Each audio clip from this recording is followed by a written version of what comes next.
On fait de la résistance encore ce matin, madame, monsieur, en ce lundi 10 septembre 2018. Elle s'appelle Marlène Schiappa. Elle est secrétaire d'État en France auprès du Premier ministre en charge de l'égalité entre les hommes et les femmes. Elle est à l'origine d'une loi du Premier ministre en charge de l'égalité entre les hommes et les femmes. Elle est à l'origine d'une loi portant son nom, une loi qui a défrayé la chronique et qui continue à défrayer la chronique. Et donc en France, ça bouge beaucoup. Légalisation de la pédophilie, victoire de la pédocriminalité. Les mots sont très forts depuis le 3 août dernier, date de la promulgation de cette loi appelée loi Schiappa. Et on va dire que cette loi était pourtant mise en place pour évidemment assurer l'éducation sexuelle des mineurs et protéger ces mineurs-là contre les fléaux et les maux qui gangrènent notre société. Et cela s'est fait au Cameroun à la faveur de la réforme du livre unique, un peu malheureusement quand même. Et depuis, on va dire que l'affaire fait grand débat puisqu'on a découvert ces images de zoophilie dans un livre de classe de 5e, livre depuis devenu très célèbre, L'excellence de science. Donc, livre édité par Ennemi Édition. Donc voilà, madame, monsieur, pour dire que le débat continue dans l'approche qu'on doit avoir face à ces questions qui dominent notre contemporanéité. Madame, messieurs, 10-12, le Zénith, encore pour ce lundi, bienvenue. Merci infiniment à vous de nous faire confiance comme chaque matin. L'équipe est en place avec d'abord vous, Charles Armel Bachou. Bonjour et bienvenue. Bonjour, monsieur Eric Fopoussi-Négou. Bonjour à tous les téléspectateurs. Malaise à la présidence de la République. Le personnel menace d'entrer en grève. Il réclame le paiement de leurs traitements trimestriels ou de leurs indemnités trimestrielles. Qui les bloque? Tant on sait que ça a déjà été résolu au niveau du ministère des Finances. Salut, vous aussi goûtez ce que les autres ressentent chaque jour.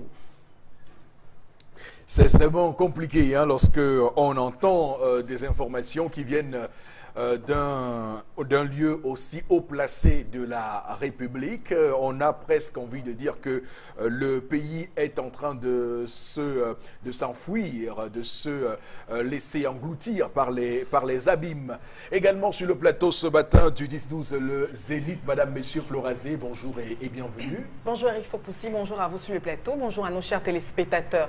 Dans le cadre de ce programme, notamment à travers la revue des réseaux sociaux, nous revenons avec certains sondages, mais aussi des informations liées aux paysans camerounais qui réclament notamment dans la partie est du pays, en banque, qui réclament plusieurs mois d'aéré de salaire. Ils ont donc décidé de manifester leur courroux à l'endroit de la SFID, qui est une société qui conduit de transformer, d'exploiter le bois ici même. Ils en ont marre et ils demandent justement le paiement de leurs droits. Ils ont donc décidé de manifester leur colère. On rappelle que certains se sont retrouvés mais avec la somme de 5 000 francs CFA.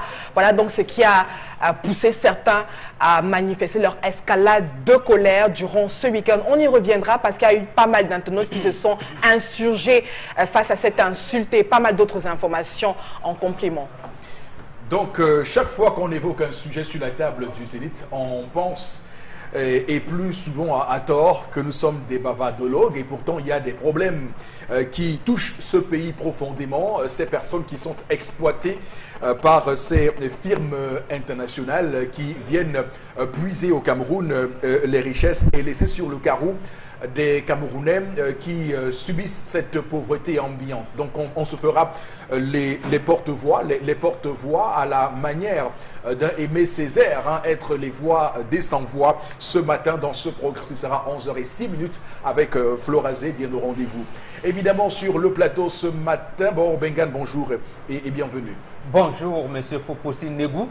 Bonjour à vous, chers téléspectateurs. Moi aussi, je reste à la présidence de la République pour essayer de comprendre un peu plus de 48 milliards quand même. C'est le budget que l'Assemblée nationale a alloué à la présidence de la République et à ses services rattachés pour cette année. Tout calcul fait, C'est-à-dire que pour éponger cet argent, il faut dépenser environ 800 millions par semaine. Mais comment se fait-il qu'on arrive à avoir des arriérés là-bas? Et en plus que, apparemment, ils sont payés par le fonds qui vient du ministère des Finances du gouvernement. Où est logé le budget de la présidence de la République? C'est également aux finances, je n'en sais rien. Mais voilà les incongruités qui amènent à ce que vous avez dit tout à l'heure, M. Fopo-Sinégou, pour l'éducation de nos enfants. Oui. Ça a commencé en 91. Les grandes figures de l'histoire du Cameroun, on met Aïdjo et Oumniobé, alors que c'est Aïdjo qui a tué Oum. On n'apprend pas l'histoire du Cameroun. Qui a fait quoi?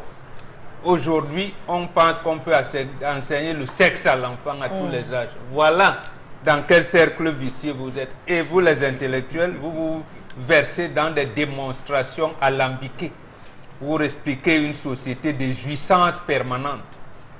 Et vous vous écartez de l'histoire même. Dites-nous d'abord, qui du bourreau ou de la victime constitue la grande figure de l'histoire du Cameroun? Et chacun à son niveau.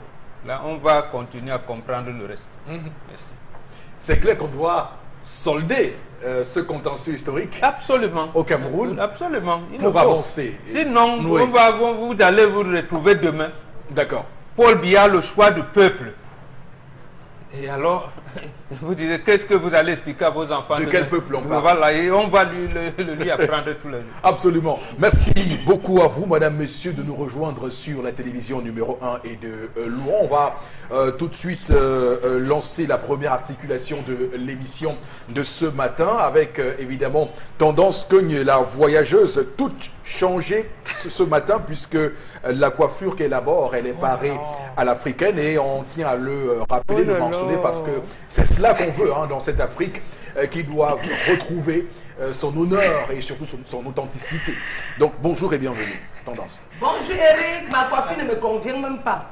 Qui dit? Je Qui a savais. dit? Ouais, ma coiffure, ça ne me convient pas. On m'a dit que ça ne me convient pas. Qui a dit? Mes copines. Non.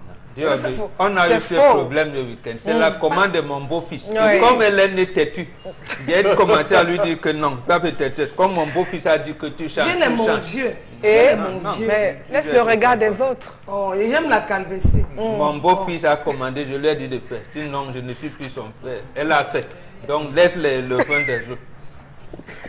Un bon boc. Flora, tu ne te concentres pas. Quand il veut parler à la population. Pardon. Madame, tu vois ce que Flora fait ici, non? Je t'attends au tournant. Non à la barbarie dans les foyers.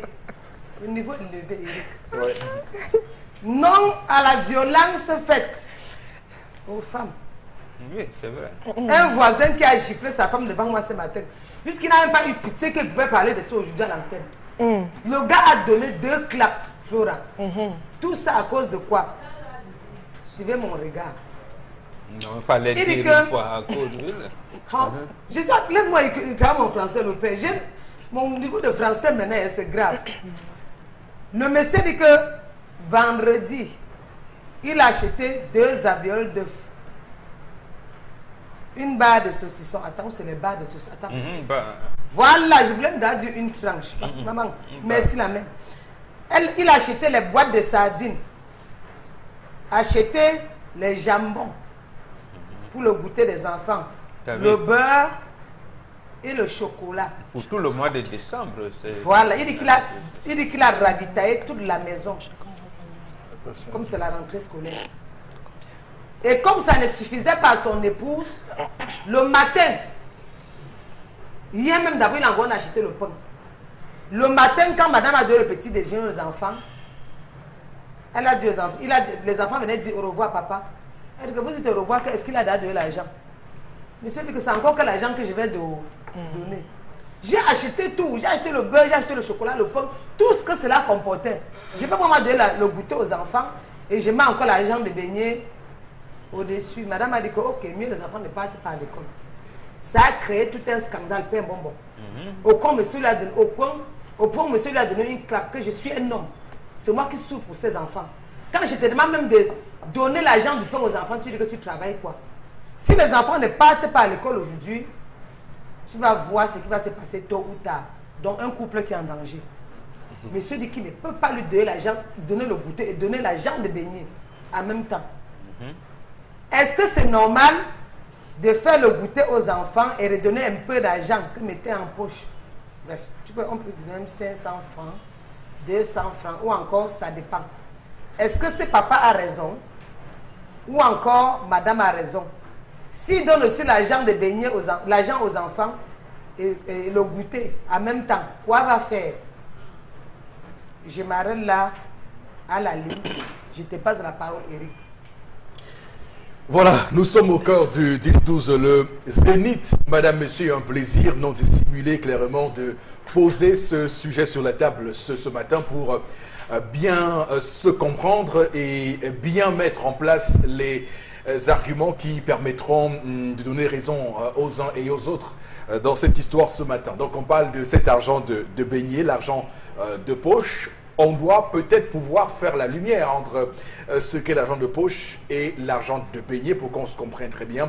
Et ce qu'est les goûters, on appelle ça la définition des termes clés. Et ces termes clés-là, on doit pouvoir les définir ce matin. Et ensuite, on va savoir qu'est-ce qui rentre dans l'utilisation de l'argent qu'on donne aux enfants. Quand on donne de l'argent aux enfants, c'est pour que ça serve à quoi?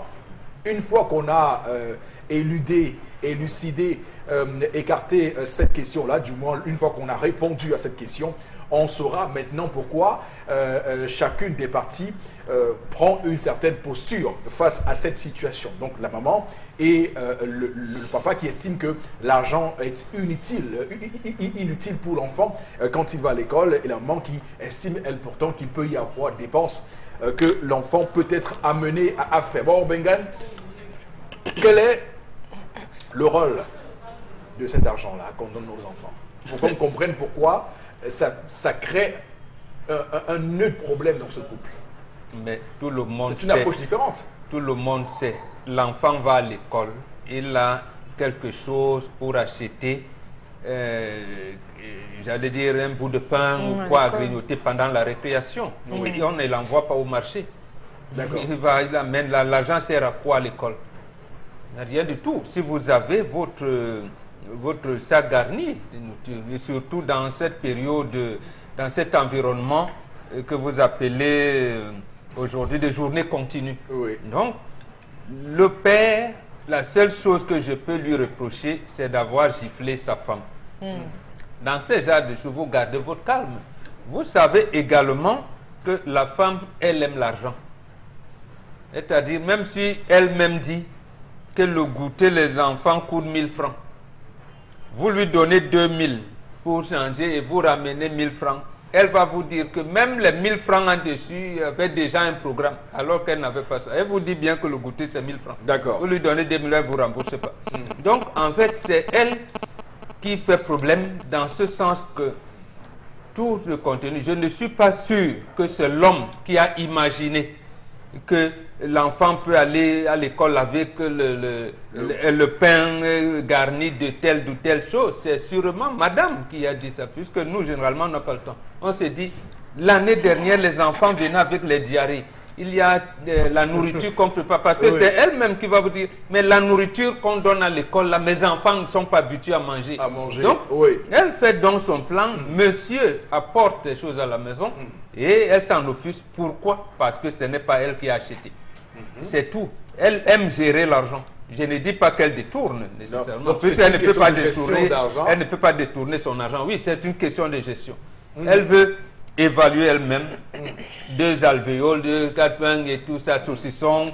Pendant tout le mois, ça va coûter tant. Elle veut gérer ça elle-même. Alors, est-ce que pour l'éducation de l'enfant, pour l'amener à grandir, il n'est pas utile de le confronter à une gestion financière, même en lui remettant une petite somme d'argent et voir comment il s'en sort avec ça? Non, à partir d'un certain âge. D'accord. À partir d'un certain âge, on peut commencer. D'abord, ça commence à la maison. C'est comme l'éducation sexuelle que vous parlez là. Nous, on commence l'éducation à la sexualité. L'enfant n'a même pas 1 an. Mais l'enfant ne se rend pas compte. Quand j'appelle la fille à qui j'ai donné le nom de ma mère, je l'appelle maman. Celle qui porte le nom de mon épouse, je l'appelle ma femme. Moi, ma grand-mère ne m'a jamais appelé par mon nom. Elle m'appelait mon épouse, mon époux, mon mari. Mon mari, donc ça commence, mais c'est vous qui avec êtes barbare. Vous avec- êtes dans une société de barbares Bon, aujourd'hui. avec Et l'argent, quand même, on peut y estimer. non, que, avec comme étant l'argent, 50 papa ans, est à la maison, il dit, bon, papa viens, Oui. achète-moi, va m'acheter la cola. Les 50 francs peuvent même se perdre parce qu'il est allé jouer. Oui. C'est comme ça qu'on commence à tester Parce l'enfant. qu'il est indiscipliné. Il est leur indiscipliné, donner. il joue avec les enfants, il oublie que papa l'a envoyé acheter la cola. D'accord. Bon, ça va aller progressivement parce que pour l'envoyer acheter la bière, vous savez bien qu'il peut tomber. La bière, c'est une bouteille un peu cassée. On fait Oui, comment? cassable, oui. Ah, je vais acheter le pain. Et maman envoie l'enfant pour écraser le condiment. On commence à apprendre l'enfant à manipuler l'argent dès le bas âge. Donc, il n'est pas Et- utile de lui donner de l'argent de beignet pour qu'il puisse acquérir cette éducation. Non, non, cette c'est pas initiation. utile. C'est pas utile. Oui. C'est pas utile. Mais on peut attendre un an, peut-être cours moyenne, deuxième année. D'accord. Parce que là, à un moment, il peut arriver qu'il y a eu le maître ou la maîtresse a dit qu'on prolonge un peu de cours. Bon, Très il bien. peut avoir envie d'acheter de tout. Ou bien son stylo peut se perdre. Bon, on lui apprend des choses comme ça. Mais chaque fois, on regarde. Il ne faut pas demander le stylo. Il faut toujours. Donc, on lui apprend des choses de manière progressive. Mais quand l'enfant vous rendez compte que vous pouvez le préparer son goûter, vous mettez dans un bocal, me permet, et c'est là même le bon apprentissage. D'accord. Il sait à quel moment manger, comment se laver les mains, comment entretenir ses Ce cahiers. qu'il faut manger. Voilà. Ce ok. qu'il faut Ce manger, qui est comment utile à entretenir sa ses santé. livres. Absolument. D'accord. Alors, Charles Hamel, est-ce qu'il n'y a pas une certaine autonomie qu'on inculque à un enfant en lui remettant de l'argent pour qu'il gère dans sa journée de classe? Monsieur Eric Fopoussi Ndegou, l'occidentalisation a sauvé beaucoup d'enfants. Je reste l'occidentalisation. Non, je dis sauver. Bon, pourquoi? Je vais me justifier. Quand nous étions jeunes, monsieur Eric Fopoussi, les seules variations que nous avons en termes de repas, c'était à 4 niveaux. Soit on vous donnait un peu de mitumba, vous allez avec un morceau de mitumba à l'école. Soit on réchauffait la nourriture qu'on mettait dans un bocal, Voilà. que vous entraînez à l'école. Soit vous faisiez le tac, le maïs pilé là avec de l'huile rouge, qu'on emballait dans Avec le une boule légume. avec le légume, vous allez. Soit c'était la tenue militaire, ce qu'on appelle la tenue militaire. Monsieur Rigou, alors le namondo, bien pilé avec les arachides. Nous, on a Vous mangé entraînez. du bon alors- maïs grillé avec des arachides. Avec les arachides. Avec Donc, les arachides. vous dites, monsieur Eric Foucault, Oui. aussi que cela ne se posait pas à notre époque, la façon avec laquelle l'enfant allait à l'école. C'était un acquis, tu savais. Parfois, même on te disait que garde ta nourriture du soir, ça va te sauver le matin. Il y avait ceux qui avaient le choix. Soit il se levait à 6 heures, il réchauffe sa nourriture, il mange, soit il réchauffe, il met dans le bocal, il va à l'école. Donc, monsieur il faut aussi, vous voyez que la mondialisation a sauvé, l'occidentalisation a sauvé les enfants aujourd'hui. Il y a la monnaie, il y a ceci, il faut qu'il aille. Je crois que ce monsieur est un bon père. Il a dépensé en tout et pour tout, monsieur Eric Fopoussi, 25 000 francs pour garantir la sécurité à sa famille. On sait qu'une boîte de chocolat va chercher dans les 8 000, 8 500. Le beurre, c'est dans les 8 000 aussi, 8 500. Une tranche, une barre de saucisson, c'est dans les 2 500 francs. Si c'est une boîte de pâté, c'est dans les 2 500 francs. Je calcule grossièrement. Monsieur Eric Fopoussi, ajoutez à cela 500 francs, comme le dit Tendance. Ça multiplié par 20 jours, ça fait 10 000. S'il a 3 enfants, ça va faire combien? 30 000, auxquels j'ajoute 30 000 par, ça va faire 30 000 pour les 3 enfants, auxquels j'ajoute les présents 30 000, ça fait 60 000. Encore que ce monsieur n'a pas fini de payer la pension. Beaucoup de parents qui nous regardent aujourd'hui se sont battus à payer l'inscription, payer la tenue, se battre pour acheter les fournitures. Aujourd'hui, il y a un monsieur qui va encore ajouter 500 francs chaque jour, alors que ce pauvre père peut se retrouver en train de marcher à pied. Moi, je connais des gens qui travaillent ici à Montréal-Monaco, mais le gars paye 150 par temps de tonnerre, ça le laisse à feu rouge, il descend à pied tout doucement pour arriver à quoi. Parce qu'il ne peut pas ajouter 50 francs supplémentaires. Donc cette femme s'est inscrite dans la logique du mimétisme sociétal, faire comme tous les autres. Je vais faire comme mes voisines. Ma voisine envoie son enfant, ma voisine, mes voisines, le candidat. Monsieur Eric Fopoussi, et je vais vous dire, Nos enfants échouent aujourd'hui parce qu'ils souffrent d'une obésité gastronomique. Permettez-moi l'expression, c'est un petit néologisme. Oui. Parce que vous donnez un enfant, il se lève le matin, il a le lait, il mange le pain avec le pâté, le ventre est déjà plein. Vous lui mettez encore 500 francs. Il arrive à l'école, il mange, il a la passe. Quand on enseigne, il dort. Il a le fou, il dort. Vous n'êtes pas facile, Charles Abel, je vous assure. Non, mais c'est vrai que ce que vous décrivez, d'ailleurs, peut être l'une des raisons pour lesquelles on assiste au Cameroun à cet échec scolaire tout à fait affligeant. Parce qu'on va se rendre compte que les enfants, ce qu'ils consomment à l'école ne sont pas vraiment bio. Et puis, n'oubliez pas, monsieur Fopoussi, qu'un enfant qui a 100 francs, un enfant qui a 100 francs, tant que ce n'est pas fini, il n'est pas tranquille. Donc, pendant que le professeur dit X plus, il dit que j'étais quoi avec mes 100 francs, une sucette, un yaourt, foléré. Donc, monsieur le Fopoussi a arrêté cette histoire. L'argent est négatif et nocif. Okay. Je le veux un bonbon, c'est nocif. On n'a pas besoin de ça. Un petit chargement à la maison, c'est bon. D'accord. Donc, on va taire le besoin de les éduquer sur le plan financier. On va taire ça vraiment. Non, à partir du coût moyen de 6e, oui. Ça peut arriver à partir du coût moyen de 6e. Oui. Ça peut arriver, l'enfant est plus responsable. Vous achetez une caisse. Vous déposez une caisse rendue, disons, on va compter ça à la fin de l'année. Là, vous préparez déjà l'enfant à la gestion. Voilà, absolument. Puisqu'on a vu des enfants qui souvent réalisent des choses extraordinaires avec l'argent de beignets. Ils gagnent 25 à 50 francs par jour. Voilà. Et à la fin du mois ou à la fin de l'année, vous vous rendez compte qu'il y a quand même une bonne somme d'argent. Alors, Florazé, on décrit ce matin l'occidentalisation comme étant ce phénomène qui a rendu nos enfants obèses et même souvent réfractaires donc aux enseignements qu'on leur donne dans les classes parce que mangeant tout et n'importe quoi, devenant omnivores à temps plein, on va le dire comme ça. Vous, quelle est votre approche de cette affaire ce matin, cette histoire ce matin? Vous savez, je suis un peu perdue parce que ce sont les mêmes parents qui se disent perdus quand la rentrée scolaire arrive, et j'aime pas trop cet argument. Oui. Ce sont les mêmes parents qui envoient les enfants pendant les vacances de 9 ans, 10 ans, 12 ans, souvent même moins, aller commercialiser les arachides et tout, parce que justement, il faut déjà avoir quelques pièces pour acheter 1 ou 2 cahiers. Vous voyez? Paradoxal. Non, je dis que c'est inévitable, parce qu'à 12 ans, vous les avez déjà au collège et au lycée. Pour ceux, par exemple, qui, moi, c'est le quotidien. Vous allez voir les enfants, par exemple, qui quittent Dokoti pour aller à l'école, je sais pas moi, au lycée de Deido, au lycée d'Aqua. Inévitable, l'enfant est frotté au domaine financier. Ça veut dire que maintenant, je crois que c'est aux parents tout simplement d'encadrer. L'argent n'est pas mauvais, l'argent est bien pour tout le monde. C'est le qu'en fait l'ayant reçu. C'est ça qui crée un problème. Ça veut dire que quand vous avez un enfant, par exemple, qui est au lycée, qui n'est pas très proche de la maison, où il faut 100 francs de taxi, par exemple, aller et retour, on a 200 francs. Maintenant, vous tablez, vous vous dites, ok, d'accord, s'il est, je n'ai, parce qu'en cours, hein, pour les parents qui sont occupés, etc., on se dit... Oui, non, je veux dire, non, je sais, laissez-moi, je dis l'utilisation. Le contact, non, je sais ce que je dis. Le contact de l'argent, le contact. Les sons florazés, avoir une approche. Elle a l'habitude de nous dire que vous sortez du sujet. Non, je ne sors pas du sujet. Mais puisque vous parlez du contexte de l'argent avec l'enfant, le contexte, c'est inévitable. Non, du goûter, on n'a pas pris général. L'enfant aura elle va y aller par déduction. L'enfant aura toujours tendance à toucher de l'argent. Oui. Du moment où il va déjà au collège, il va déjà à l'école.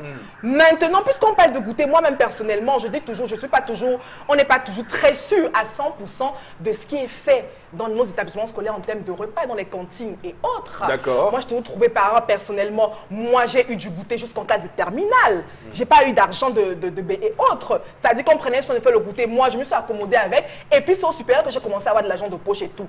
Donc, maintenant, pour les parents, c'est même plus sécurisant. D'accord. Maintenant, il faut quand même avouer qu'avec nos différentes activités, à un moment donné, on peut se dire, ok, d'accord, l'enfant est en 5e, l'enfant est en 4e. Est-ce qu'avec 200 francs, il peut avoir un morceau de pain avec une omelette et tout à l'école?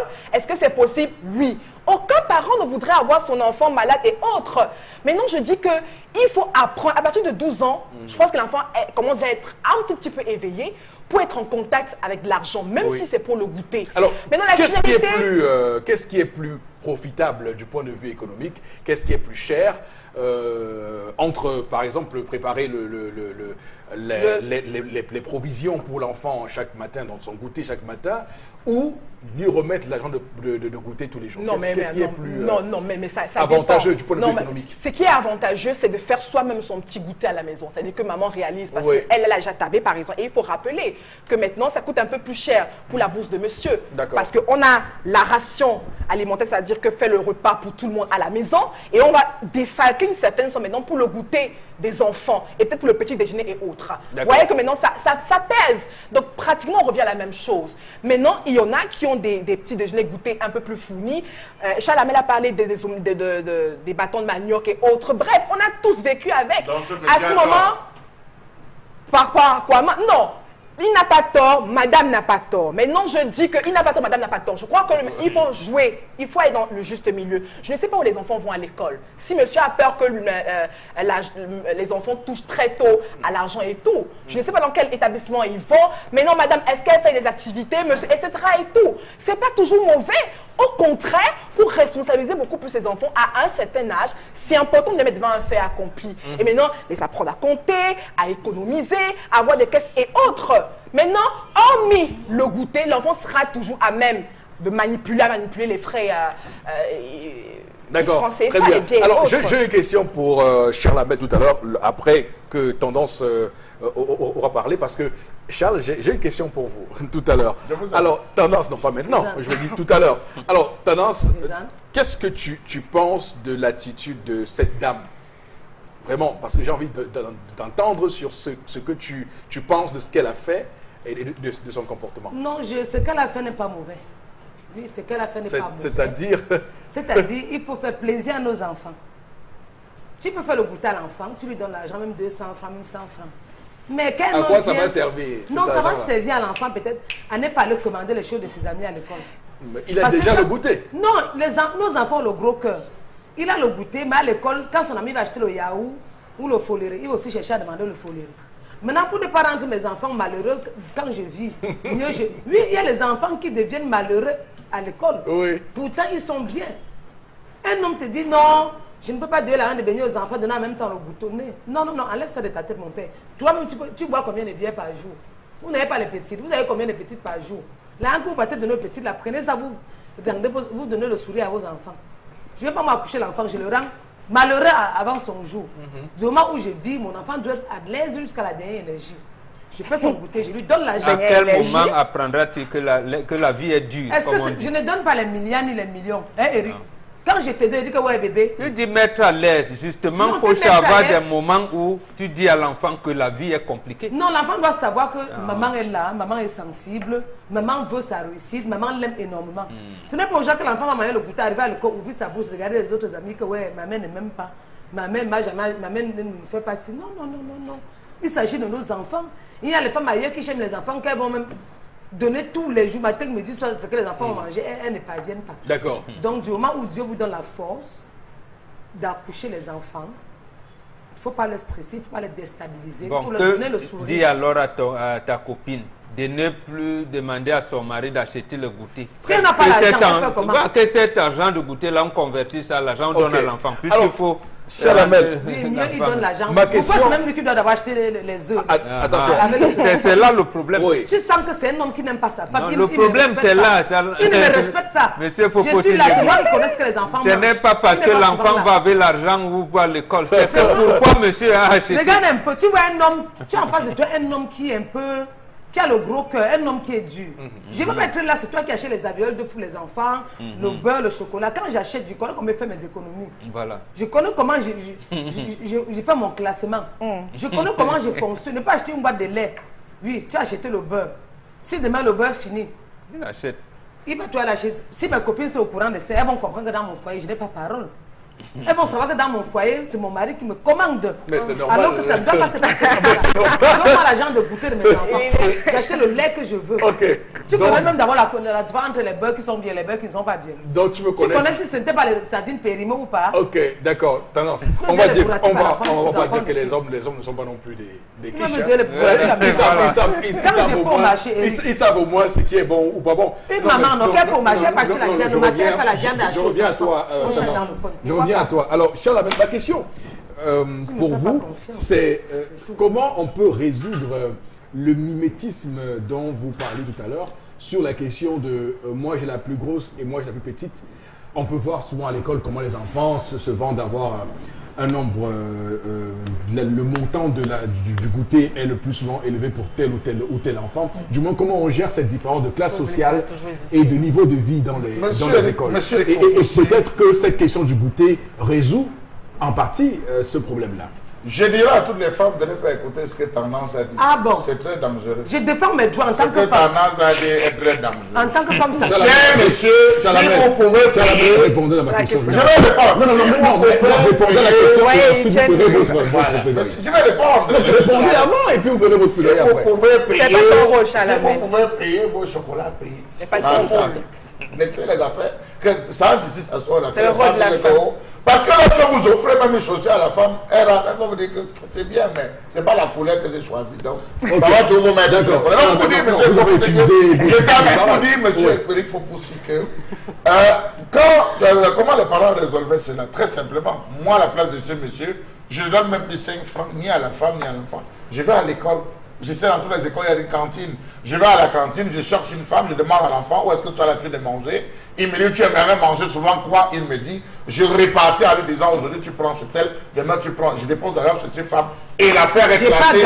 Les enfants vont se servir carrément à l'école. Mais étant donné qu'à une certaine époque, on a eu des femmes qui allaient puiser de l'eau dans les puits pour faire les sucettes, on a eu une certaine période de femmes qui trempaient le haricot, qui faisait bruit. Non, il faut le dire. Non, mais il faut le dire. À une certaine époque, on a eu des services d'hygiène qui faisaient le débat. Quand ils travaillaient encore à l'époque, on découvrait des pattes, comment vous appelez ça, des pattes de cafard dans les plats de haricots. On s'est retrouvé à ceci qu'il fallait hygiéniser la question de la cantine. Oui. Certains établissements scolaires ont pris ça en main, histoire de dire à chaque parent, c'est inclus dans la pension, vous payez. D'autres ont trouvé qu'il fallait bien faire à la maison. Non, je ne suis pas en train de stigmatiser. Évitons parce qu'il y a des femmes... Monsieur Fopoussi, non, je veux dire que dans une école sérieuse, on demande de venir avec des bilans santé. On demande à toutes ces femmes de venir avec certains documents qui attestent que ce qu'elles font est bien. Voilà, parce que ce n'est pas le propos de l'émission ce matin. On n'a pas dit que manger à l'école c'est mauvais. Non, je n'ai pas dit mal. Acheter à manger à l'école c'est mauvais. Alors, Florazé, avec vous, on prend quelques messages de téléspectateurs ce matin, je vous en prie. Oui. Alors, un homme, première réaction de ce matin, un homme, à un moment, il faut montrer à l'enfant qu'il n'aura pas de l'argent tous les jours. C'est ça. C'est Bill. Bill Gates à Gaoundéré. C'est ça. Il a maintenant, à son avis. Alors, une autre réaction ce matin, la seule erreur de cet homme, c'est d'avoir... gifler la dame, c'est un bon père de famille. Ça dépend de comment il lui a parlé.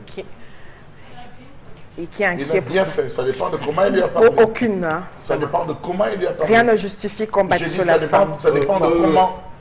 Chalamel et Florazé. Moi, je suis en train de lire. Ce n'est pas un débat. Je vous en prie qu'on continue à lire les messages comme ça a commencé. Bon, j'ai déjà la chicotte. Oui, il faut en avoir. Et c'est la femme qui a la chicotte. J'ai déjà. On en dirait tout le monde. Deux coups, vous avez dit bon. Pour Florazé. Alors, s'il faut se baser sur une éducation financière, il faudrait avoir des dispositions du transport et gastronomie. Voilà, c'est Ray qui réagit ce matin. Une autre réaction d'Ennet à Ezeka.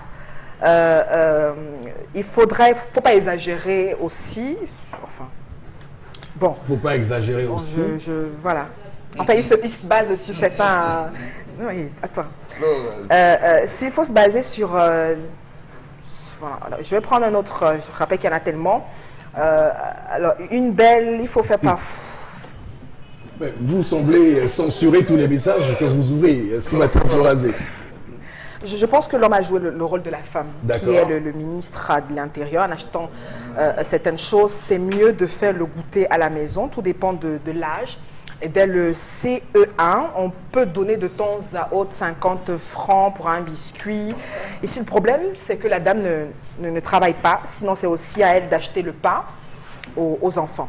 D'accord, merci. Yolande Dongoudi. Merci beaucoup pour ces nombreux messages, madame, monsieur. L'émission 10-12, le Zénith se poursuit dans un instant.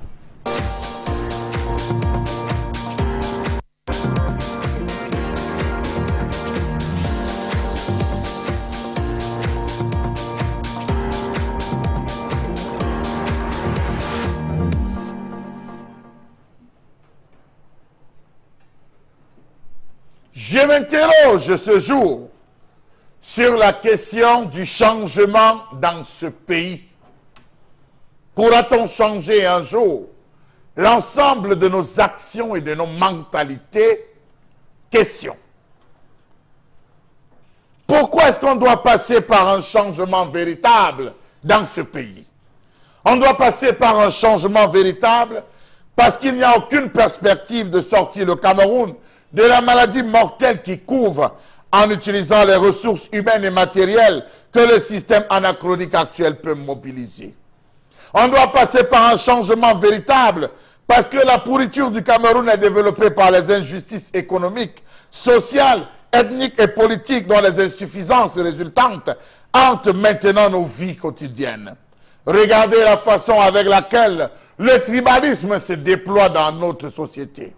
Regardez la façon avec laquelle le tribalisme s'affiche désormais sur la toile, les réseaux sociaux en prime. On doit passer par un changement véritable parce qu'économiquement, le Cameroun a été réduit à une nation mendiante sans fierté. Regardez ce qui se passe en Chine. Ça fait honte pour le Cameroun, qui à une certaine époque était le pourvoyeur de tout. Aujourd'hui, on mendie, on supplie, on rampe pour avoir. Permettez-moi de vous dire que nous sommes des mendiants, malgré notre fabuleux potentiel humain et matériel. Nos normes économiques considérables qui se sont distinguées pendant la domination coloniale allemande, illustrées dans les années 1950 et rendues remarquables entre 1974 et 1984, ont été considérablement réduits, nous plongeant dans la pauvreté abjecte. On doit passer par un changement véritable et radical parce que le système actuel a rendu extrêmement difficile pour les jeunes qui sont travailleurs et intelligents de s'élever à leur potentiel, à moins qu'ils ne compromettent leur honneur pour les faveurs des gardiens du système. On doit passer par un changement véritable et radical parce que la planification gouvernementale, stratégie technique et tactique est si irréaliste, chaotique, floue et dépourvue de mécanismes de suivi qu'ils ont tendance à détruire et à déprimer.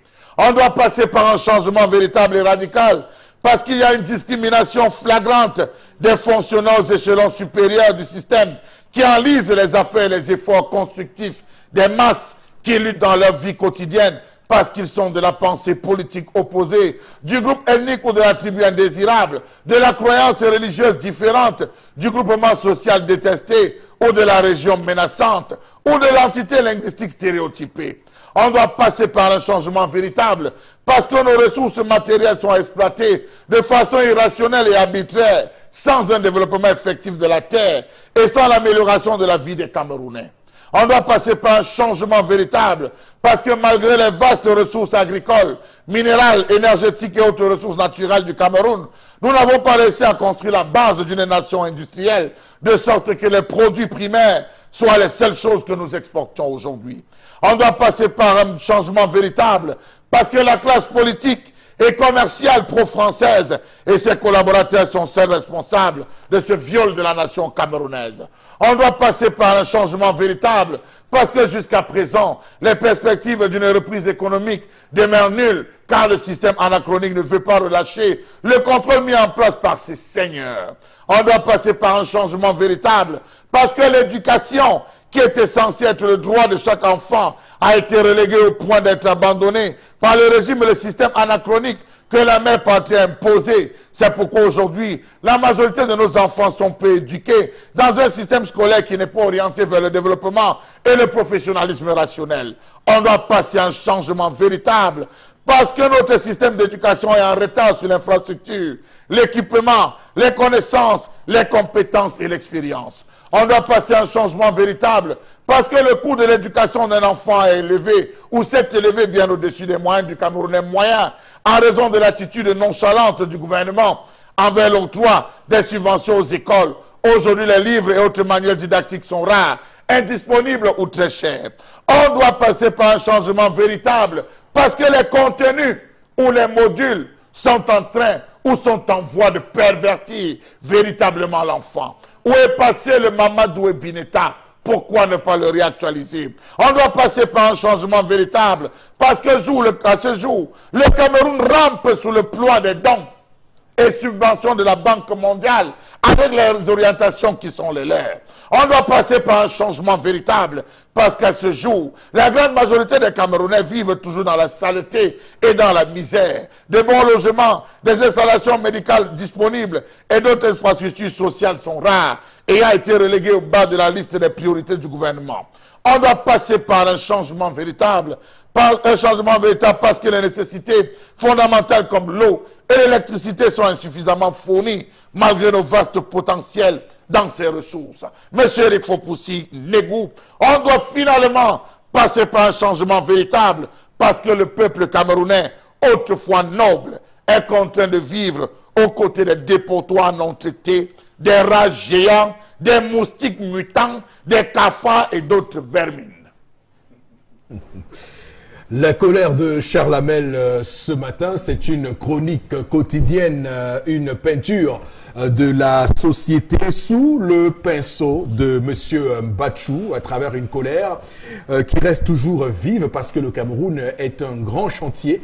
Le Cameroun est un pays où il y a tout à faire, mais malheureusement on nous dit qu'il n'y a pas de travail et qu'il n'y a rien à faire. C'est un vrai paradoxe et on devrait tous les jours, autant que faire se peut, réussir à déconstruire cette image que beaucoup ont du Cameroun, une image erronée de notre pays, alors qu'on sait très bien que un changement s'impose, comme vous le dites dans votre chronique aujourd'hui. On doit changer de cap, on doit réinitialiser le logiciel Cameroun, on doit avoir un autre Cameroun, puisque un autre Cameroun est possible. On ne peut pas aujourd'hui rester sclérosé dans cette réalité qui nous enfonce et qui nous étouffe en pensant que rien ne peut plus se faire de mieux pour ce pays. D'ailleurs, certains ont jugé bon de dire le meilleur risque pour nous condamner au risque et pas, comme vous le savez, à un pays où on peut commencer à réfléchir, à comment se relever, à comment sauter pour avancer. Et tout récemment, on a eu ce FOCAC en Chine, le forum de coopération en Chine-Afrique qui a permis à ces chefs d'État africains de se rendre compte de la puissance de l'empire du milieu et d'aller y quémander de l'argent pour financer des projets, alors que la meilleure méthode aurait été d'aller espionner et voir ce qui a fait que la Chine puisse réussir sa révolution culturelle. Donc on doit changer. Bon, Robengal, c'est ça. Le levier sur lequel on doit donc se poser aujourd'hui? Je vous comprends, mais je ne suis pas d'accord tout à fait avec vous. Vous parlez de changer parce que selon vous, nous existons et nous prenons un mauvais chemin. D'accord. Moi, je dis que nous n'existons même pas encore. Donc, mais nous n'existons pas encore. Ça veut dire quoi? Ça veut dire que tout le monde sait. On n'enseigne pas ce qu'on sait. On enseigne ce qu'on est. Et nous, on est qui? On est quoi, vous voulez? On n'est rien du tout. C'est pour cela que ce soit sur le plan de l'éducation, sur le plan de l'industrie, il a parlé de l'économie, sur le cadre général, on n'est rien du tout. On n'est rien du tout, mais nous, on veut nous faire croire que nous existons. Or, c'est faux et archi faux. Le Cameroun n'existe pas. Le Cameroun existe tel que État. Parce que quelqu'un a décidé un 16 avril 1957 qu'à partir d'aujourd'hui, le Cameroun est un État. Et il vous dit, le jour où vous allez vous réunir vous-même, vous allez décider de ce que vous allez faire. Vous n'êtes pas encore réunis pour décider de ce que vous allez faire. Vous pensez que vous existez. Vous n'existez pas. D'accord. Vous êtes encore supervision. Ou alors, si vous voulez, c'est une naissance prématurée. Mais un enfant prématuré, il est encore dans la couveuse. À l'état voilà, vous êtes dans la couveuse. Oh oui. Et on a même peur de vous enlever de la couveuse, de peur que peut-être le l'air normal. Est-ce que justement ce postulat que vous avez ce matin n'est pas dangereux pour les Camerounais qui espèrent qu'un changement politique, prenons juste ce cas, pourrait améliorer leurs conditions de vie au quotidien? Justement, ça veut dire que si on est atteint de cancer, comme c'est le cas chez nous, on ne peut pas vous empêcher de soigner le paludisme. Donc, ça veut dire que effectivement, ça peut être la voie. Commencer d'abord, la première chose, c'est l'alternance au sommet de l'État. Et Salamé, là, c'est quelque chose de prometteur. Les gens parlent de tribalisme, mais est-ce qu'on a expliqué qui sont les tribus? Puisqu'on parle du pays Bassa, pays Bamileke, pays Betifan, ce ne sont pas des tribus, c'est des pays. Ou si vous voulez, c'est des nationalités. Comment ces nationalités existent? On n'a jamais pu ce débat. Quelqu'un d'autre a dit, vous êtes des tribus. Mais attendez, on ne vous dit pas que la Croatie, c'est une nation tribale. Mais on dit, les Yoruba, c'est un tribu. Les Ibo, ah non, c'est une petite tribu. Alors qu'ils sont chacun plus de 5 millions. On veut dire, oui, la Slovanie, la Lituanie, c'est des nations. Le Kosovo? Le Kosovo, c'est des nations. Par exemple. Voilà. Mais vous, on dit, on a une petite tribu qui s'appelle Bamileke. Voilà. Et on ingurgite ça. Et justement, c'est pour cette raison qu'en décembre 1951, Oumniobe avait attiré l'attention des Camerounais par rapport à cela. On dit, on est en train de lever tribu contre tribu. De lever chef contre intellectuel. Mais le colonisateur ne croit ni à l'un ni à l'autre. Ce qu'il veut, c'est qu'il va profiter de la misère de tous pour tirer son profit. Et c'est ça qui nous arrive aujourd'hui. Donc, en fait, je vous comprends, parce qu'au moins la petite respiration qui nous reste là, ça peut nous servir d'avoir un éveil de conscience parce qu'au final, on sait de quoi on a besoin. On a besoin que ce pays ait des industries. On a besoin qu'on exploite nos ressources minières à bon escient, qu'on s'investisse dans le secteur agricole, qu'on puisse... on sait qu'il y a des choses à faire dans ce pays. Justement, il faut donc amener la réflexion au point où, lorsque vous allez donc, je vous comprends, et c'est même ça la voie, lorsque vous allez dire, nous allons exploiter maintenant le nickel et le cobalt, notre diamant, que les gens ne montent pas là sur les cerneaux en vous disant que l'OTAN va vous bombarder. Le Conseil de sécurité des Nations Unies a décidé que, voilà, aujourd'hui, voilà, votre président avait signé avec les Américains, avec les Coréens, avec... Justement, nous devons nous enfermer, comme l'a dit la Chine. Comment nous pouvons nous enfermer pour dire, à partir de maintenant, nous sommes Camerounais, voilà comment nous allons vivre. Ça commence par le changement, l'alternance au sommet de l'État. D'accord. Voilà. En tout cas, cher Lamel, vous avez évoqué ici la question de l'agriculture, une question qui pour vous est fondamentale dans ce rêve de changement pour ce pays. Monsieur Eric Fopoussi, à l'heure où je vous parle, les populations de Lok-Batindi sont descendues et ont dit stop à Evekam. Evekam est en train d'empiéter sur leur terre. Evekam est en train de traverser les limites à eux concédées par le chef de l'État. Ils sont en train d'aller prendre d'autres terres. Vous pouvez le parcourir dans la nouvelle expression de ce jour où le professeur Tétanye Ekwe lui-même a fait une sortie pour essayer d'expliquer. Monsieur Eric Fopoussi, vous parlez de l'agriculture. Comment peut-on parler d'agriculture dans un État où les populations n'ont plus d'espace de vie?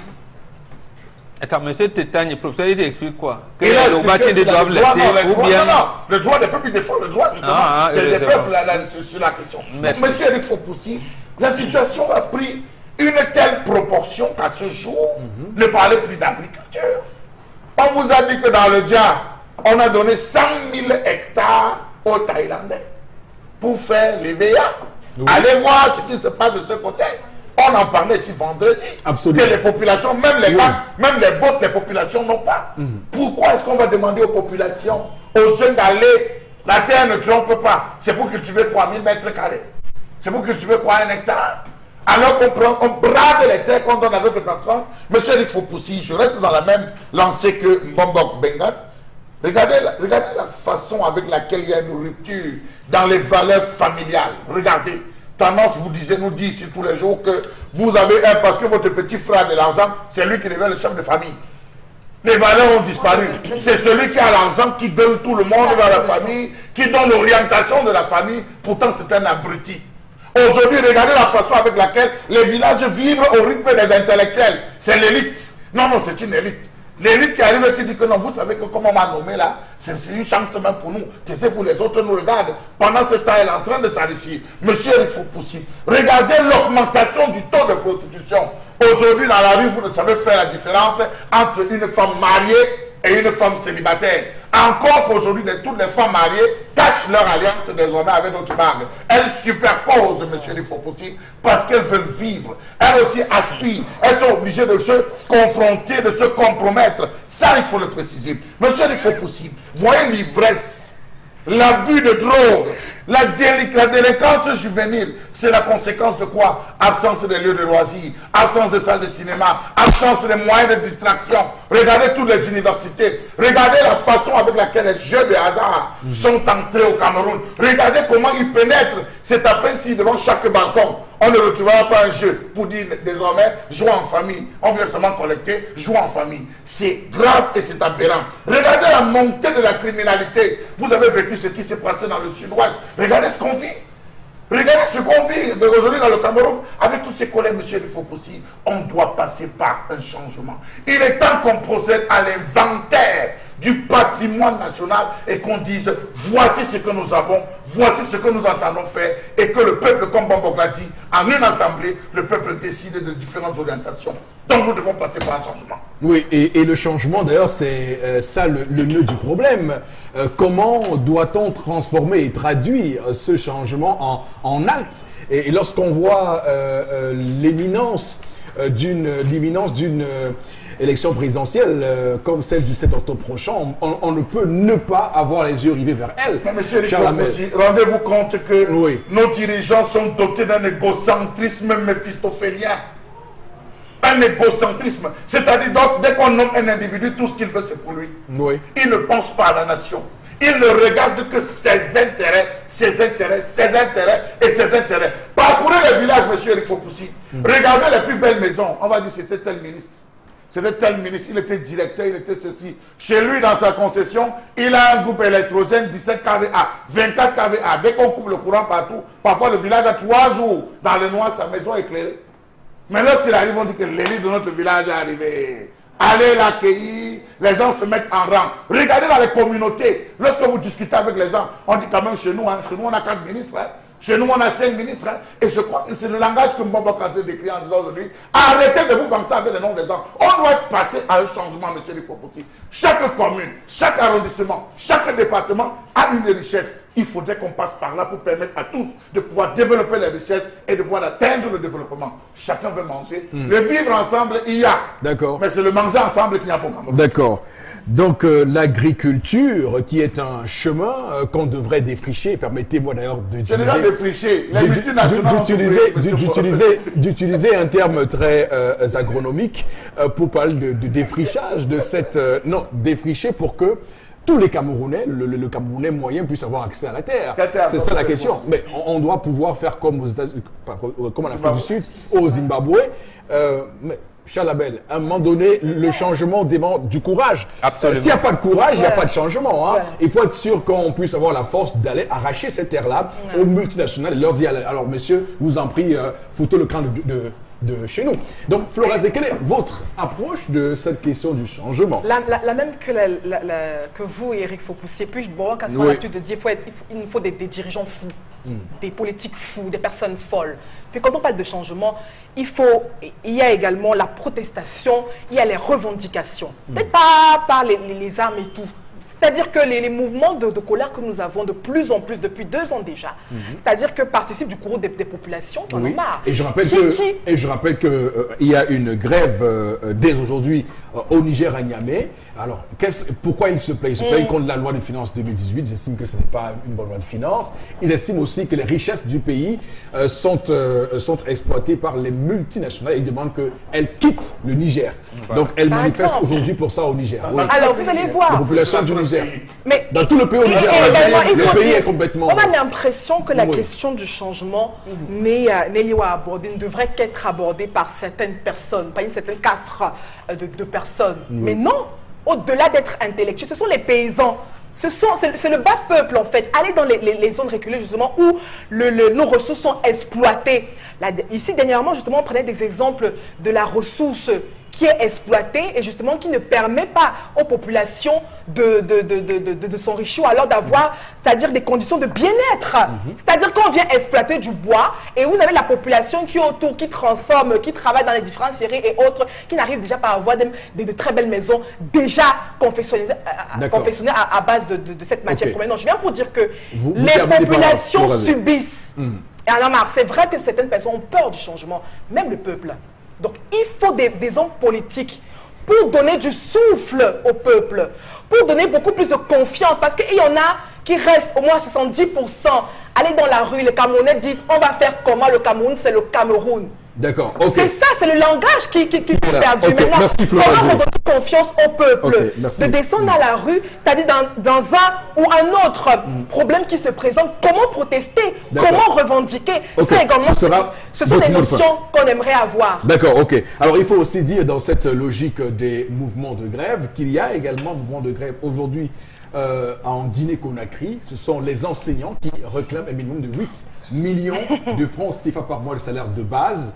La rentrée scolaire était prévue pour le 15 septembre prochain. Il compte renvoyer cette rentrée au 3 octobre parce que jusqu'ici, il y a encore des pourparlers entre enseignants et Premier ministre pour voir quel sera évidemment le terrain d'entente. Donc c'est clair que partout, ça bouge, sauf au Cameroun. Alors, tendance sur cette question du changement, j'imagine que toi, pour ton père, tu aimerais qu'on reste dans le statu quo et qu'on ne bouge pas beaucoup. Qui a dit? Qui a dit? J'ai fait mal de dire que les gens passent le temps à manquer le respect à mon père Eric. Un papa comme ça parle, on lui manque le respect, chacun fait ce qu'il veut. Moi, je dis souvent que quand on parle du changement, c'est de changer vrai. Connaître ce qu'on appelle l'amour du prochain. Connaître et respecter ses aînés. Connaître dire que voilà mon père. Connaître faire en sorte que quand tu es hors du pays, on parle du Cameroun, on dit que non, c'est un bon pays.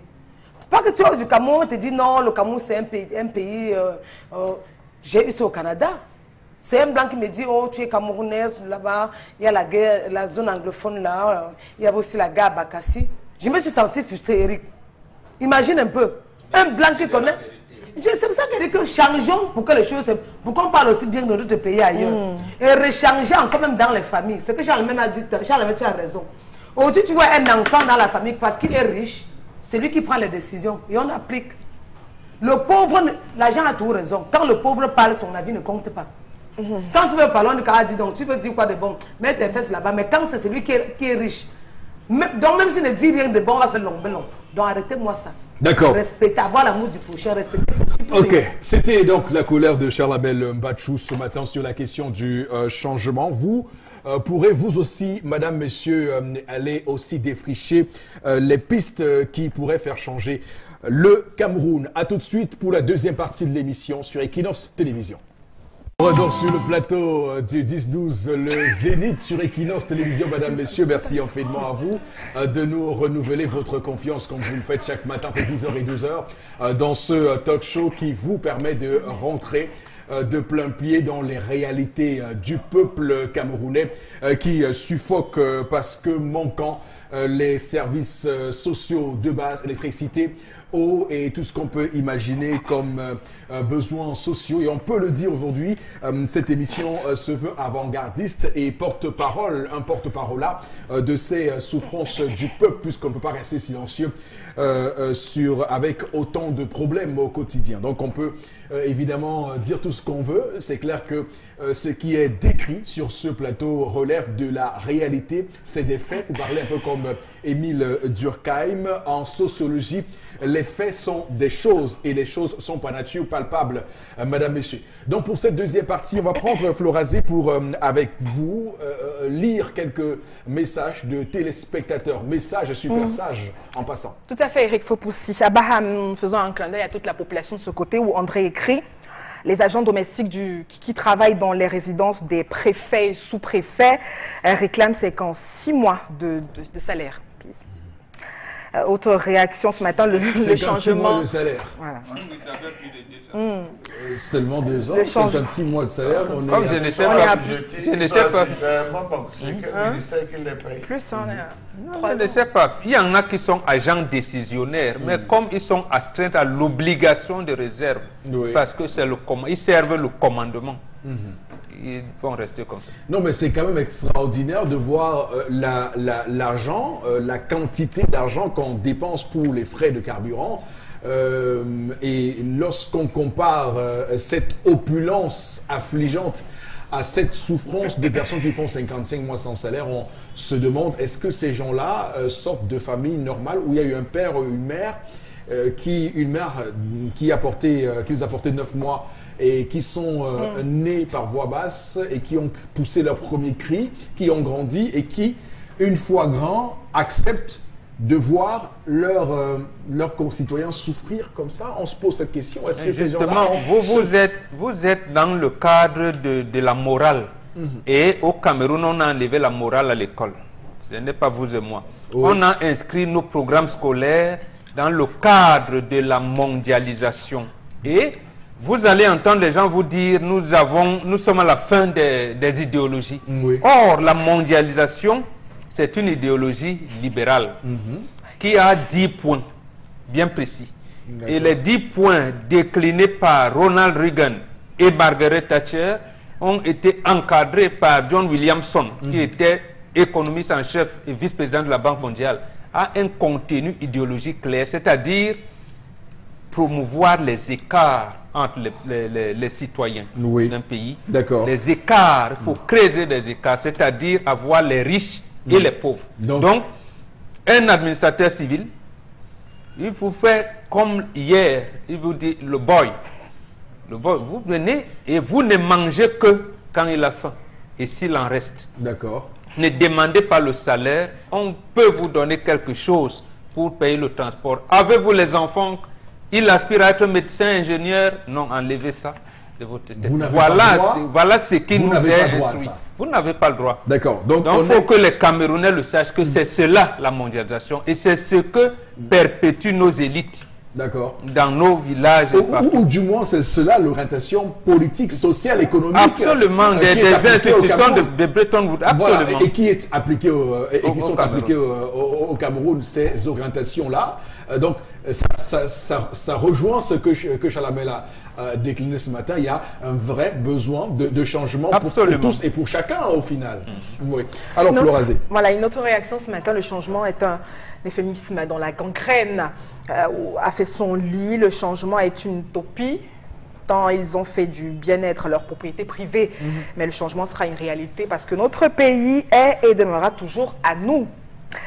Autre réaction ce matin, le changement passe par l'armée citoyenne, dont les terres ont été confisquées par des hommes au pouvoir et partagent les fonds de la population mise pour l'agriculture au ministère. Est-ce que vous supportez l'image de ces hommes en 4x4 qui vont dans nos villages comme s'ils y allaient pour se faire voir et qu'à côté de ces voitures 4x4, vous voyez des voitures de fortune qui surchargent voire 6 personnes devant serré, il n'y a presque pas de coussin de chaise, c'est presque du fer qui vous accompagne. Est-ce que vous supportez? J'ai fait cette expérience sur la route de Yabassi ce samedi exprès. Voilà. Bon. C'est-à-dire, c'est en un endroit où c'est pratiquement... Effectivement, tous ces gars qui sont en pré-campagne, ils venaient effectivement en voiture 4x4.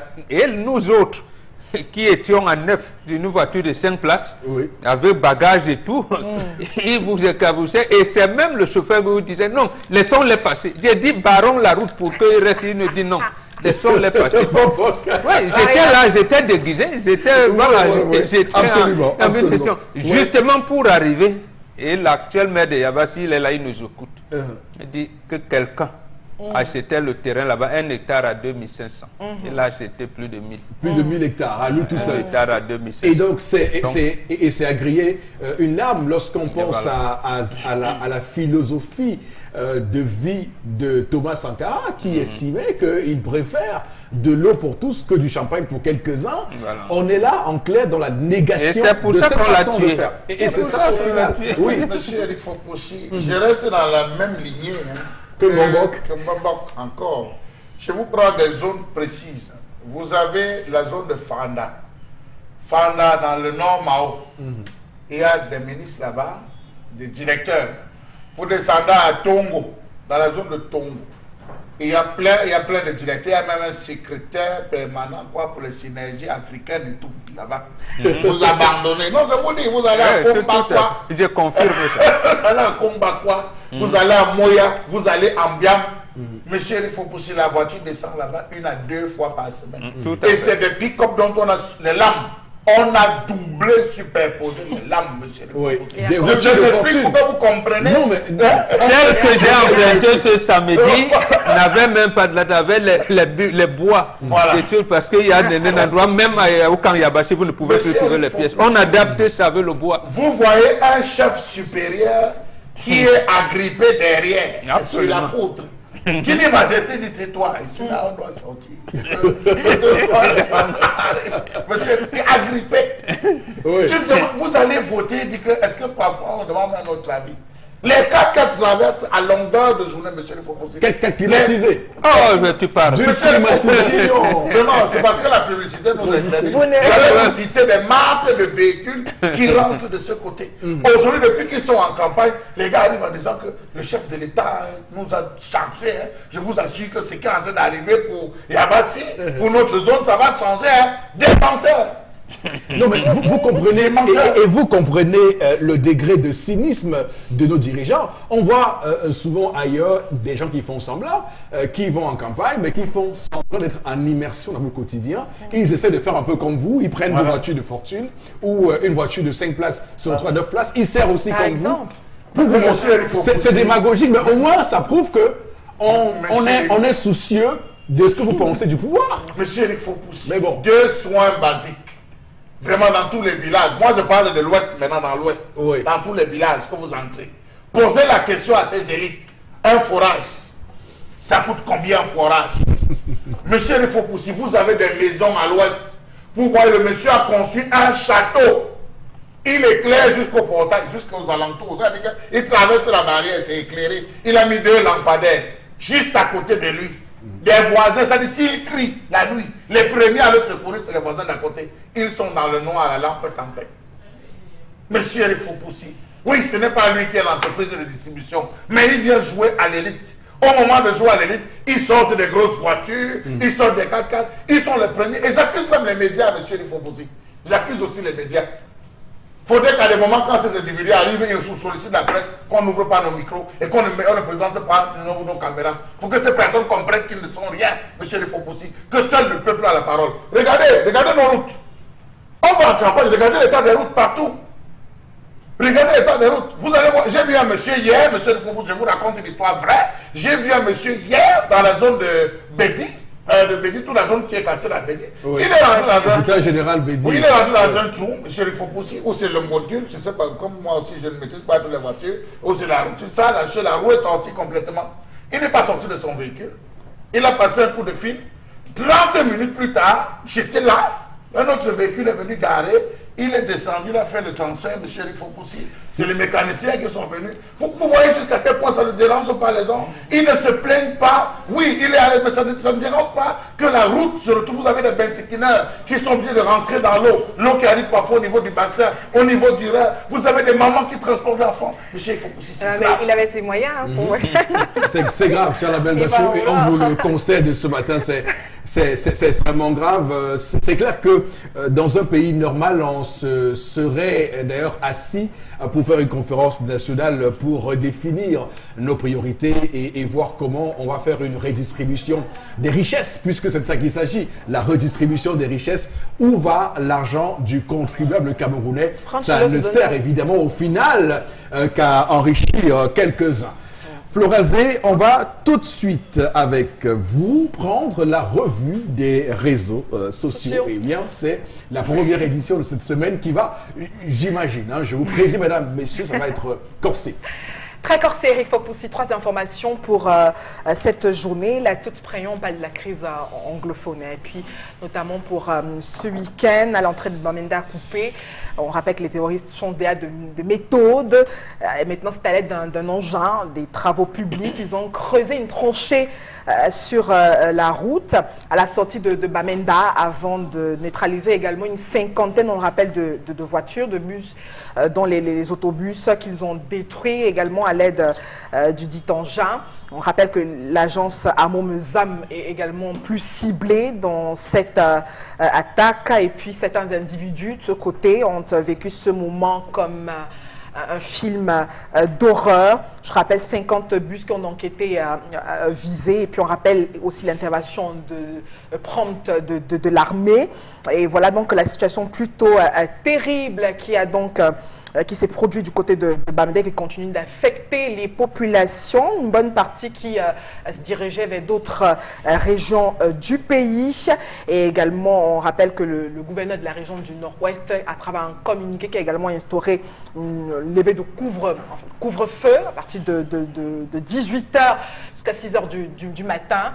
Donc l'affaire est très très très sérieuse et puis la situation s'enlise de plus en plus dans la région du Nord-Ouest.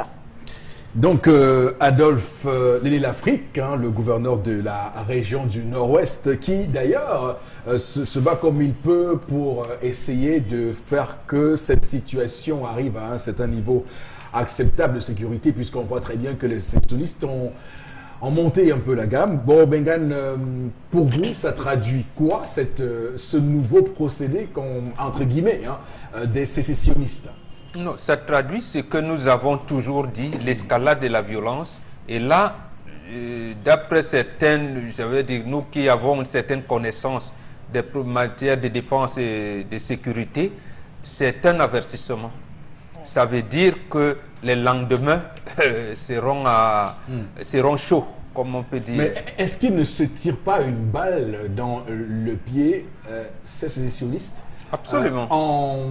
Il risque d'avoir une animosité, même avec ceux qui, j'allais dire, ceux pour qui ils prétendent se battre. Oui. Ils auront, effectivement, ils auront une animosité et ils vont perdre du terrain. Parce que là, c'est carrément couper cette partie du pays au reste du monde. Absolument. Oui. C'est-à-dire vous ne pouvez pas prétendre à former un pays et au même moment couper ce pays du reste du monde. Qui vous restera, vous ne serez pas dans un îlot, vous allez vivre comment? Oui. Donc, je pense qu'il y a également là certaines actions qui vous amènent vers la défaite. Mais il faudrait donc que nous, par exemple, que nous luttons pour ce Cameroun uni, comment pouvons-nous faire pour que ces actions nous puissent engranger des bénéfices, que nous puissions engranger des bénéfices, je veux dire, on peut tirer des profits de ce qui se passe. Mais c'est ça qui, malheureusement, ne me semble pas être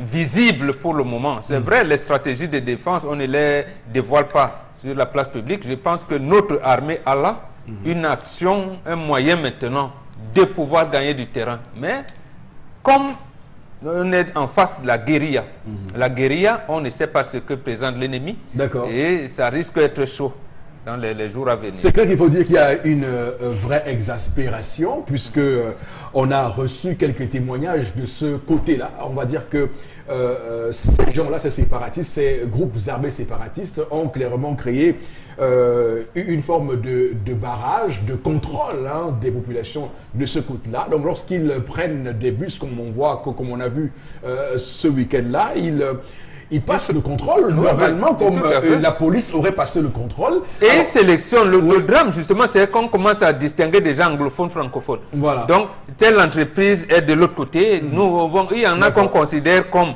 les nationaux et les autres comme les étrangers. D'accord. Voilà, et ce qui est quand même intéressant, c'est que il y a déjà un code sur le terrain par rapport à cette situation. Ils ont, quand ils prennent votre carte d'identité nationale, ils vont entailler l'espace République du Cameroun. Ils vont vous laisser juste avec votre carte. Donc, c'est désormais reconnu là-bas. Lorsqu'on vous voit, lorsqu'on vous demande votre carte d'identité, lorsque vous circulez dans cette partie du pays, lorsque votre carte est entaillée, on dit vous êtes vacciné. On va vous considérer comme une personne vaccinée. Donc, c'est extrêmement grave ce qui se passe. Et je pense que nous restons à Douala et à Yaoundé, on pense que le pays est ainsi. Donc, d'où peut-être aussi l'urgence de mettre en place des méthodes pour clairement résoudre cette question définitivement. Parce qu'on ne peut pas admettre que dans une portion de territoire, qu'on ait des gens qui imposent leurs lois aux populations. Qu'on vous dise que la région du Nord-Ouest est ingouvernable. Ce n'est pas possible.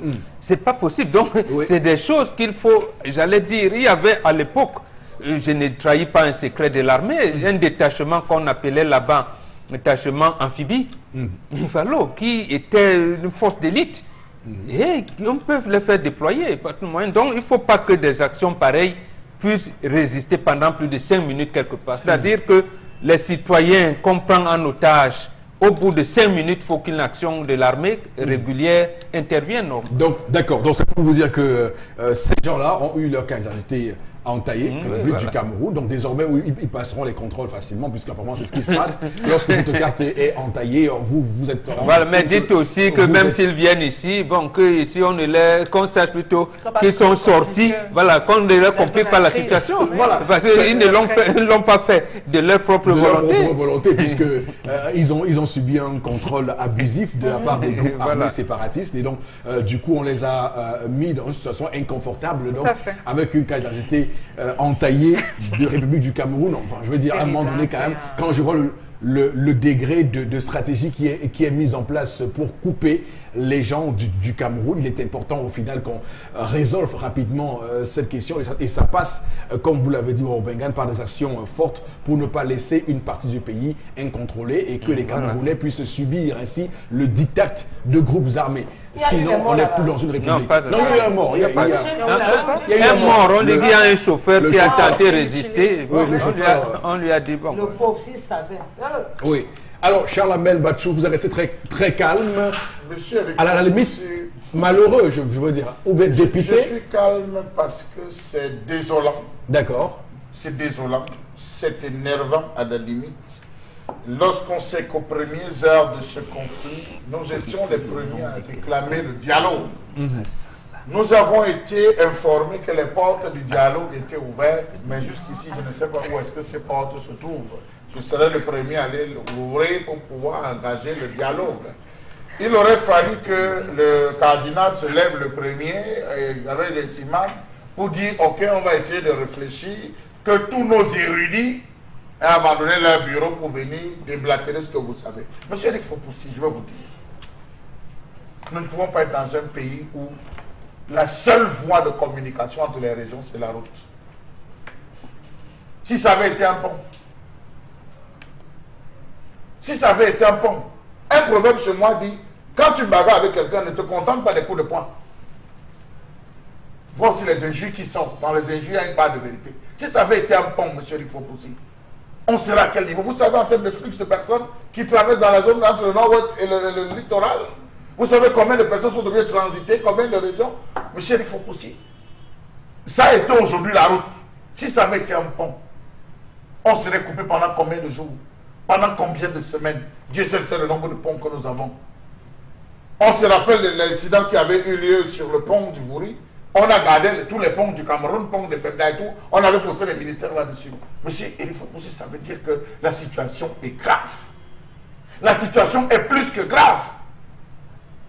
Un engin de ce calibre ne racle pas la route en 5 minutes. Il faut le démarrer, il faut le faire rouler, il faut arriver à l'endroit, il faut le retourner, il faut casser, écraser. Regardez, c'est une tranchée. Ce type de tranchée, on la retrouve encore à Bankim, dans la Damawa, dans la plaine Tika, qu'on retrouve ce type de tranchée. Ça, c'est les tranchées qu'utilisaient à l'époque les chefs guerriers. Donc, ils ont pris du temps pour creuser cet axe. Était-il 2? Était-il 3? Bon, on nous parle ici de l'universalité de la défense. Y a-t-il eu des individus dans les différentes voitures qui ont eu le temps d'appeler? Pourquoi n'a-t-on pas déployé un hélicoptère Pourquoi n'a-t-on pas de débat? Il faut se poser toutes les questions, monsieur Eric Fopoussi. Ça démontre que ces gens, soit ils ont infiltré les services, soit ils sont au courant de comment ça fonctionne. Ça veut dire, comme l'avait dit quelqu'un, Boko Haram est désormais parmi nous. Monsieur Fopoussi, c'est grave. Ils n'ont pas pris 10 minutes pour écraser ces bus. C'est du temps qu'il faut pour pouvoir tourner, sachant que la vieillesse et tout, pour pouvoir écraser, aplatir. Ils ont pris un temps fou pour le faire. Récupérer les différentes cartes d'identité, récupérer les téléphones portables. Monsieur, il faut aussi faire descendre les gens des différents bus pour pouvoir écraser. Non. Interrogeons-nous, monsieur Eric Fopoussi. Et il est temps que le chef de l'État frappe du poing sur la table. Frappe du vrai poing sur la table pour qu'en fait soit résolu. On est en train d'aller vers les élections, monsieur Eric Fopoussi. La période électorale, d'ici le 24, tout le monde est rentré dans le champ. Ça va se passer comment? Les gens vont-ils manger? Les gens vont-ils pouvoir vivre? Non. D'accord. C'est dur. C'est dur, mais il faut rester tout à fait focalisé sur l'objectif au final, c'est de pouvoir sortir de cette crise. Non, mais monsieur, il faut aussi, nous sommes, on ne dit pas qu'il faut, on a vu ce qui s'est passé dans le Boyo, on a vu ce qui s'est passé 4 jours après la rentrée.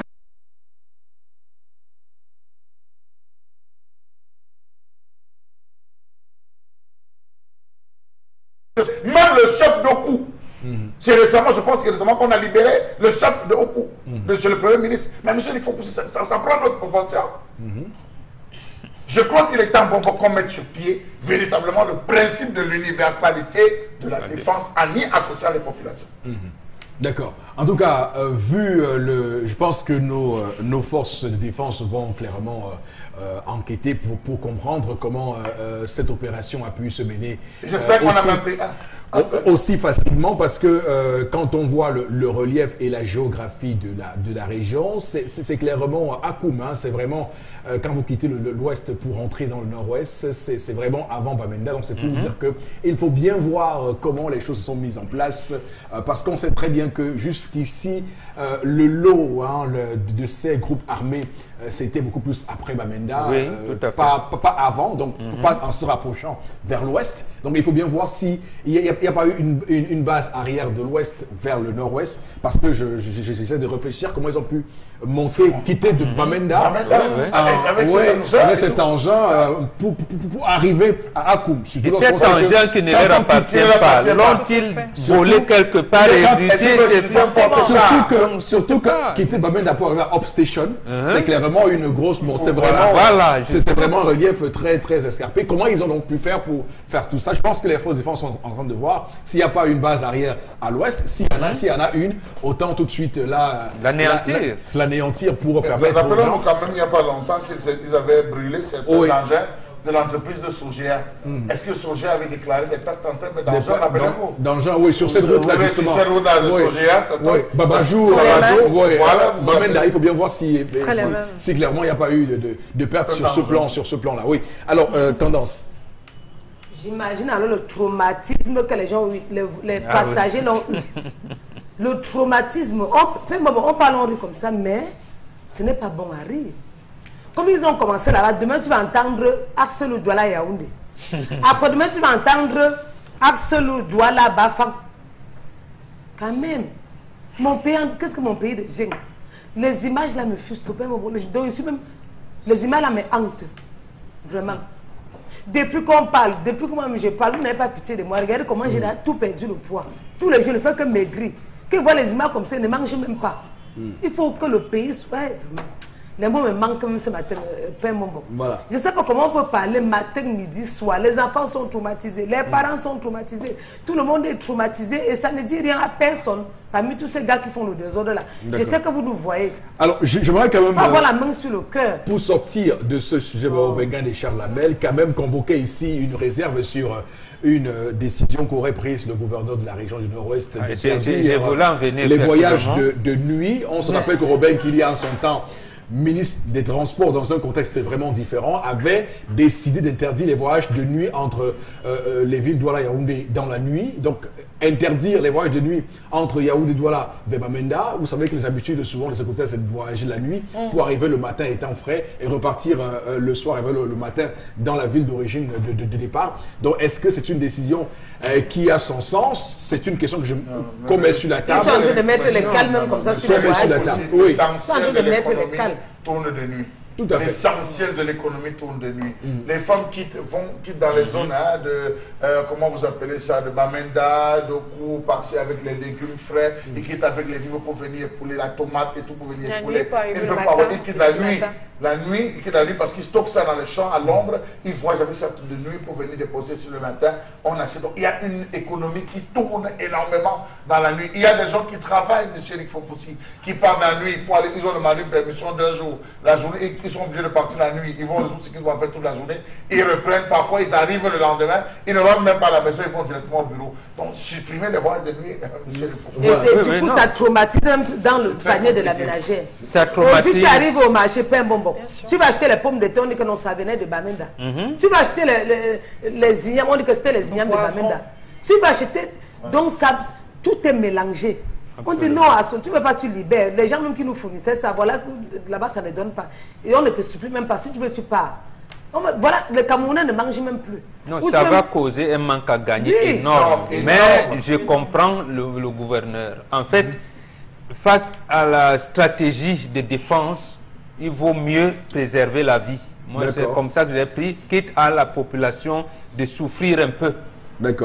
Et de changer les habitudes de comportement. Moi, j'ai compris, mais ce sera dur quand même. Adolphe, peut-être mieux vaut ça pour préserver la vie. Adolphe, l'Afrique, qui, comme vous le savez, a toujours été dans les régions un peu quand même très mouvementées. D'abord à l'Est et maintenant au Nord-Ouest. Donc, beaucoup de courage parce qu'effectivement, il joue bien son rôle là-bas. Florazé, avec vous, on va passer à l'autre information. La seconde information, et vous avez parlé de la région de l'Est, on y va. Avec ce mouvement de colère qui s'est donc manifesté pour le début de ce week-end. Et puis on rappelle que le professeur Laurent Charles Boyomo Assala est donc échappe à un lynchage populaire de ce côté, précisément à Ban. Alors on rappelle qu'il est PCA de la SFI qui elle-même depuis 7 mois déjà est fermée, donc pratiquement en faillite. Les populations, alors les employés de ce côté ont donc demandé leur paye, déjà plusieurs mois de salaire impayés. Donc ils ont manifesté leur courroux depuis plusieurs mois déjà. Et puis on rappelle que la descente du PCA était notamment de calmer les ardeurs. Hein. Ça s'est quand même très mal terminé. C'est plus de 400 employés qui ont été mis au chômage. Et puis on parlait également de congés techniques pour 3 mois renouvelables. L'attente a donc été, après une longue période d'attente, les populations ont décidé de retomber dans la rue. 10 millions, 11 millions environ de francs CFA débloqués pour pouvoir permettre d'apaiser les tensions. C'est très mal terminé parce que le partage ne s'est pas fait comme il fallait. Certains sont retrouvés avec 25 000 francs, 5 000 francs, bref, des sommes que certains employés ont nommées de vraiment dérisoires, ce qui a donc permis à certains, enfin, populations qui n'ont pas réussi à contenir leur colère, de passer à un lynchage. C'est grâce à la gendarmerie que notre cher enseignant, on rappelle également qu'il est directeur de l'ESTIC, a donc réussi à échapper à ce lynchage. C'est plutôt triste parce que les internautes sur la toile s'offusquent contre cette démarche. Plusieurs mois de salaire non payé aujourd'hui. Vous allez voir que certains citoyens se retrouvent avec 25 000 francs, et surtout avec cette période de rentrée scolaire. Les populations d'Ambam sont très très en colère par rapport à cette situation. Bon, ben, une réaction en 30 secondes. Non, la société financière industrielle de la Doumé, qui a dévasté le Cameroun pendant 50 ans, après s'être enrichi et enrichi les pontes du régime, a décidé de fermer les portes, mais sans payer au moins les ouvriers. Et c'est moi, je ne savais pas que c'est le professeur Boyo Massala qui était son PCA. D'accord. Je l'aurais servi depuis. Le directeur du site. De l'ESTIC. Le directeur du site de Mbam, c'est André Siapa. D'accord. Alors, le Sud, là-bas, c'est un baisseur. Ok, Florazé, la dernière information. La dernière information, justement, fait état d'un sondage médiatique qui met dans Equinox Télévision à travers ses programmes numéro 1. On rappelle que le sondage a été fait sur un échantillon de plusieurs Camerounais, notamment 334 Camerounais, un sondage qui a été réalisé par Cédric Ndjendi, qui est donc un consultant en pilotage et optimisation des organisations. Et puis on rappelle que le palmarès des différentes journées de télévision, mais donc Equinox Télévision en première, en pole position avec 60%, on a réussi à être sur les chaînes recommandées avec 36,1%. Je rappelle que pour les débats du soir, avec l'émission Equinox Soir, qui vient à peine depuis quelques semaines déjà, qui est sur vos antennes sur Equinox Télévision, a réussi à se racheter la 3e place avec 18,5%. On a également le débat droit de réponse, 2e place avec 23,3%. Maintenant, quand on parle de parité hommes et femmes, Equinox prend la première position des médias partisans. Equinox qui réussit à faire la part des choses, a encore arraché la première place. Et puis on rappelle que l'ouverture des chaînes de télévision aux acteurs politiques, on parlait de neutralité sur la place politique. Equinox a donc gagné en termes de crédibilité la première place, Eric Fopoussi. En tout cas, le sondage n'a pas été fait par nous, mais par un spécialiste et sur des Camerounais. Donc c'est à vous qu'on dit merci. Bah, en tout Sans cas, vous, nous ne sommes rien. En tout cas, il y a un constat qui est désormais constant, puisque les sondages sortent de jour en jour, jour après jour, et on constate qu'Equinox garde le cap d'une télévision leader, et donc commence à changer la mentalité des uns et des autres, puisque vous savez qu'il y avait jusqu'ici une forme de présomption de leadership. Désormais, les choses s'éclairent, le leadership se transcrit dans les faits des sondages qui sont faits au quotidien, et ce n'est qu'une bonne chose. Voilà, messieurs, merci infiniment à vous de nous rejoindre sur notre antenne. Merci également à vous, Florazé, de rester avec nous sur cette émission, parce que vous aurez l'occasion de nous lire quelques messages dans quelques instants. Le temps pour nous, évidemment, d'aller chercher Shopping List, déjà en plateau ce matin. Gladys Nana, elle est, je veux dire, commerciale, mais également Larissa Nomo, chargée de la communication et du marketing. C'est la rentrée. Souriez, soyez motivés. Effectuez vos achats de 10 000 francs CFA minimum chez nos partenaires. Du 20 août au 19 septembre à Yaoundé et du 16 août au 19 septembre à Douala, participez au tirage au sort et tentez de gagner les lots juniors et les lots étudiants. Le principe est simple. Récupérez votre reçu de caisse, inscrivez au verso la classe de votre enfant plus votre numéro de téléphone et déposez votre reçu dans l'urne que vous trouverez dans le point de vente. Shopping List, your marketplace. Yo Marketplace avec les dames qui nous ont rejoints en plateau. Bonjour et bienvenue. Bonjour. Alors,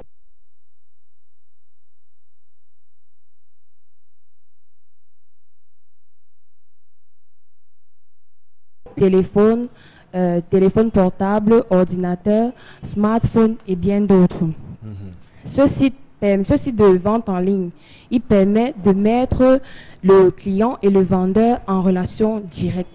Également, le vendeur a la possibilité d'avoir une très grande visibilité en logeant toutes ses boutiques sur notre site. D'accord. Et donc, quels sont les avantages de Shopping List? Shopping List offre des avantages plus pour le consommateur, car il retrouve toutes les boutiques et les articles de ces boutiques en un seul endroit. Il a la possibilité d'entrer directement en contact avec le vendeur pour faire ses achats.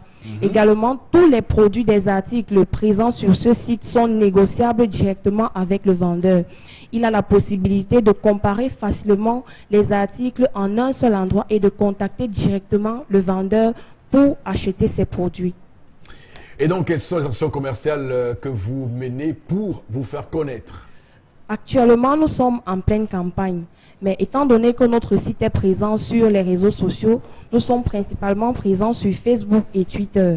Nous faisons également du street marketing pour rencontrer directement les partenaires et les clients pour leur parler de notre concept Shopping List afin de les aider à adhérer au concept. Nous menons également des campagnes pour la rentrée scolaire, comme celle qui est actuellement en cours, Shopping List rentrée scolaire, des campagnes d'affichage dans la ville de Yaoundé et de Douala, des campagnes d'affichage dans les aéroports de Yaoundé et de Douala. Nous sommes également présents dans les médias, comme maintenant là sur le plateau du Zénith, également à Balafon, la radio Balafon. Nous passons à Sacré Matin tous les matins à 7h30. Et donc, quelles actions menez-vous pour accompagner vos partenaires en cette période de rentrée scolaire? Et bien évidemment, la rentrée scolaire étant déjà là, le Shopping List accompagne tous les parents avec notre campagne Shopping List rentrée scolaire. Nous mettons en avant un jeu concours appelé Shopping List rentrée scolaire qui permet aux parents de gagner 50 000 francs CFA de matériel scolaire. Et pour gagner ce sac, le principe est simple. Vous effectuez des achats de 10 000 francs chez nos partenaires, vous recevez votre ticket de caisse, vous inscrivez au dos du ticket la classe de votre enfant plus votre numéro de téléphone. Vous le déposez dans l'urne présente chez le partenaire. Les partenaires en question sont la librairie papeterie EcoBook, la librairie papeterie Nono, la librairie papeterie Kias, la maison de couture Sidou Fashion Collection, qui offre 80% de réduction pour toute confection de tenue chez lui. Nous avons également notre partenaire Fossac qui va donner 2 morceaux de savon de 400 grammes pour la lessive de nos bouts de chou, également un savon de toilette. Ok, merci à vous, mesdames. Merci. Les lots juniors et les lots étudiants. Le principe est simple. Récupérez votre reçu de caisse, inscrivez au verso la classe de votre enfant plus votre numéro de téléphone et déposez votre reçu dans l'urne que vous trouverez dans le bois de vente. Shopping List, your marketplace. Retour donc sur le plateau du 10-12 le Zénith avec évidemment la suite de cette émission 10-12 le Zénith. Juste vous rappeler que Radio Equinox, radio émettant depuis Douala, radio leader dans la ville évidemment, reçoit demain Akere Mouna, le candidat Akere Mouna, lorsqu'il sera 7h30. Vous écoutez Radio Equinox sur 93 FM à Douala, mais également sur le canal SAT, canal 445. Donc demain, la radio leader, Radio Equinox, la chaîne du peuple, reçoit Akere Mouna, candidat à l'élection présidentielle, qui viendra présenter son projet de société à nos auditeurs. Alors, Consilamine est avec nous sur le plateau ce matin, le temps qu'on le retrouve tout de suite. Consilamine, et bien si ce n'est pas le cas, on va prendre interpellation de ce matin.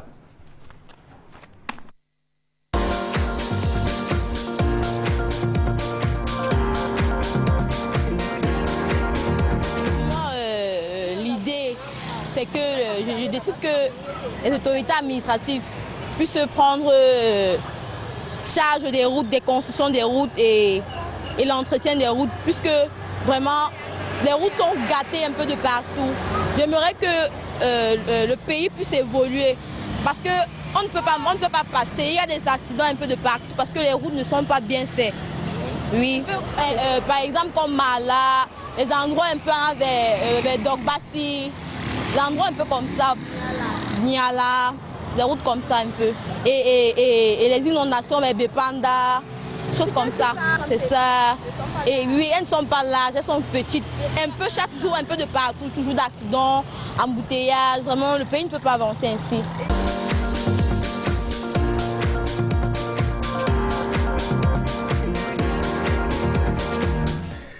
Interpellation de ce matin, madame, messieurs, avec cette jeune compatriote qui clairement nous a livré ce qu'elle a dans le ventre. Bon, Bégan, réaction sur... J'ai ri un peu. Elle a dit toute la vérité, mais elle a lié à cela les autorités administratives, non? C'est vrai que les sous-préfets, les préfets, les gouverneurs, quand ils font leur tournée économique ou prise de contact, il y a les chapelets des doléances, les mêmes choses reviennent tout le temps, infrastructures routières. Mais il y a quelqu'un qui a prêté serment en 2004 en disant que la priorité infrastructure routière. Et en 2011, il a promis les tramways. Donc, le Cameroun devait être aujourd'hui bien loti en matière de transport. Donc, malheureusement, je pense comme notre compatriote que On est là.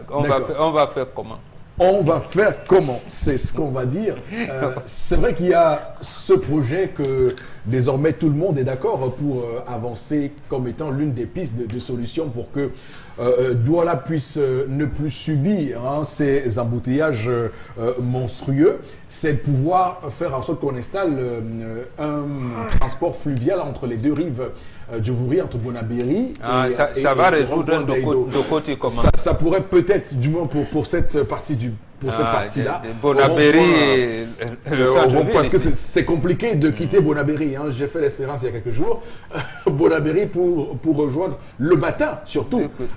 Et à quoi nord du centre, à quoi on fera comment? Voilà, donc le Bagna aussi, on va faire. On commence d'abord à faire ça pour au moins permettre aux gens de pouvoir sortir de la ville, puisque lorsque vous faites un voyage, quand vous voulez quitter de Douala pour Bafoussam ou Limbé, vous mettez un temps fou dans les embouteillages pour vous retrouver hors de la ville. C'est extrêmement difficile de vivre comme ça.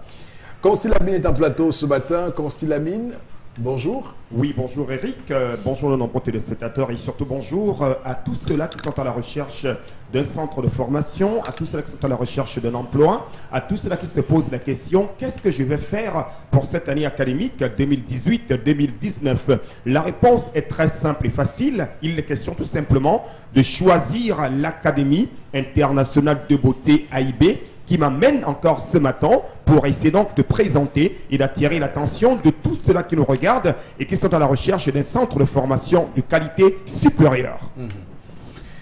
Et donc, Constilamine, présentez-nous AIB. Alors, il faut rappeler que AIB est donc une école de formation spécialisée dans les métiers à fort potentiel d'emploi, notamment l'esthétique, la coiffure et la cosmétique. L'Académie internationale de beauté, comme son nom l'indique très bien, c'est une école internationale parce que nous recevons des apprenants qui partent bien sûr du Gabon, du Congo, de la RCA et du Tchad pour venir se former au Cameroun, plus précisément à l'Académie internationale de beauté. AIB est donc une école qui offre des filières de formation telles que l'esthétique médicale, l'esthétique cosmétique, la dermocosmétique et bien entendu la coiffure professionnelle. Ceux qui veulent en savoir davantage sur ces différentes filières doivent bien sûr se rendre du côté bien sûr de Bonapriso où nous sommes bel et bien basés derrière l'ancien supermarché Champion. Parlant bien sûr des types de formation, il faut rappeler que l'Académie internationale de beauté offre deux types de formation, notamment la formation diplômante c'est-à-dire de 12 mois, notamment 9 mois de cours et 3 mois de stage. Également la formation à la carte, qui est une formation d'une durée de 1 à 3 mois pour ceux qui veulent se recycler, pour ceux qui veulent tout simplement se spécialiser. On peut donc venir à AIB et suivre une formation à la carte de 1 à 3 mois. À côté bien sûr, c'est-à-dire des types de formation, il faut également rappeler que l'Académie internationale de beauté offre à ses apprenants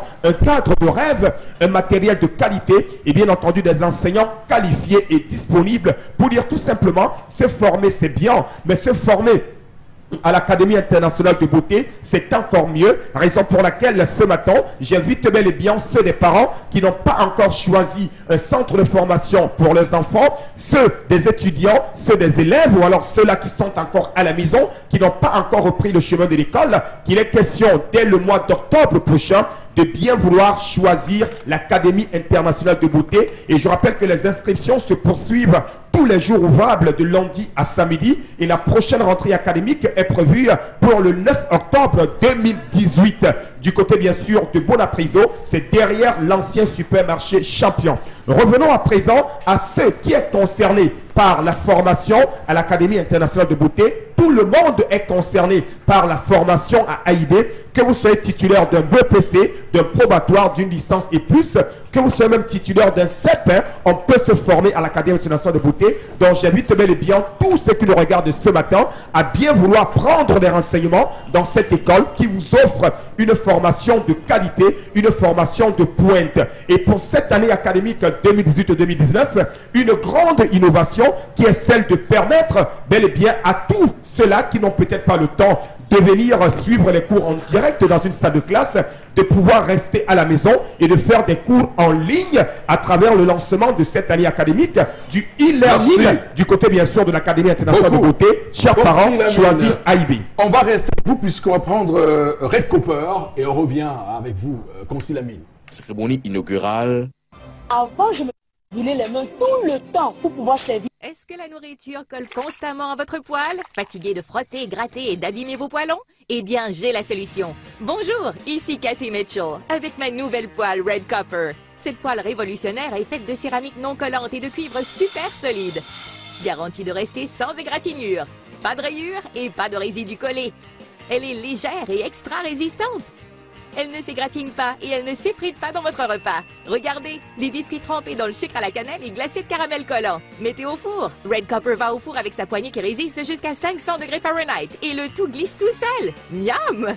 Cuisine et santé. Des lanières de poulet presque sans gras et presque sans huile. Red Copper utilise un cuivre pur à 100%, si durable que vous pouvez couper du beefsteak et des oignons pour un sandwich au steak et fromage fondant. Rien ne colle. Battez-y les œufs sans bol à mélanger. Vous gagnerez du temps. La poêle Red Copper est sans PFOA ni PTFE. Elle est sécuritaire pour vous et votre famille. Flambez vos desserts, grillez du poisson ou faites cuire un poulet au parmesan. Tout glisse facilement. Même le sucre caramélisé ne colle pas. Versez sur des arachides pour une délicieuse gâterie. Vous aurez toujours une poêle propre. Fouetter, cuire, frire et même retourner. C'est vraiment la poêle la plus polyvalente sur le marché. Et en plus, elle va au lave-vaisselle. Est-ce que... Allez-y, Concy Lamine. Allez, merci une fois de plus, chers téléspectateurs. Après donc l'Académie internationale de beauté, je reviens cette fois-ci avec, bien entendu, votre poêle Red Copper.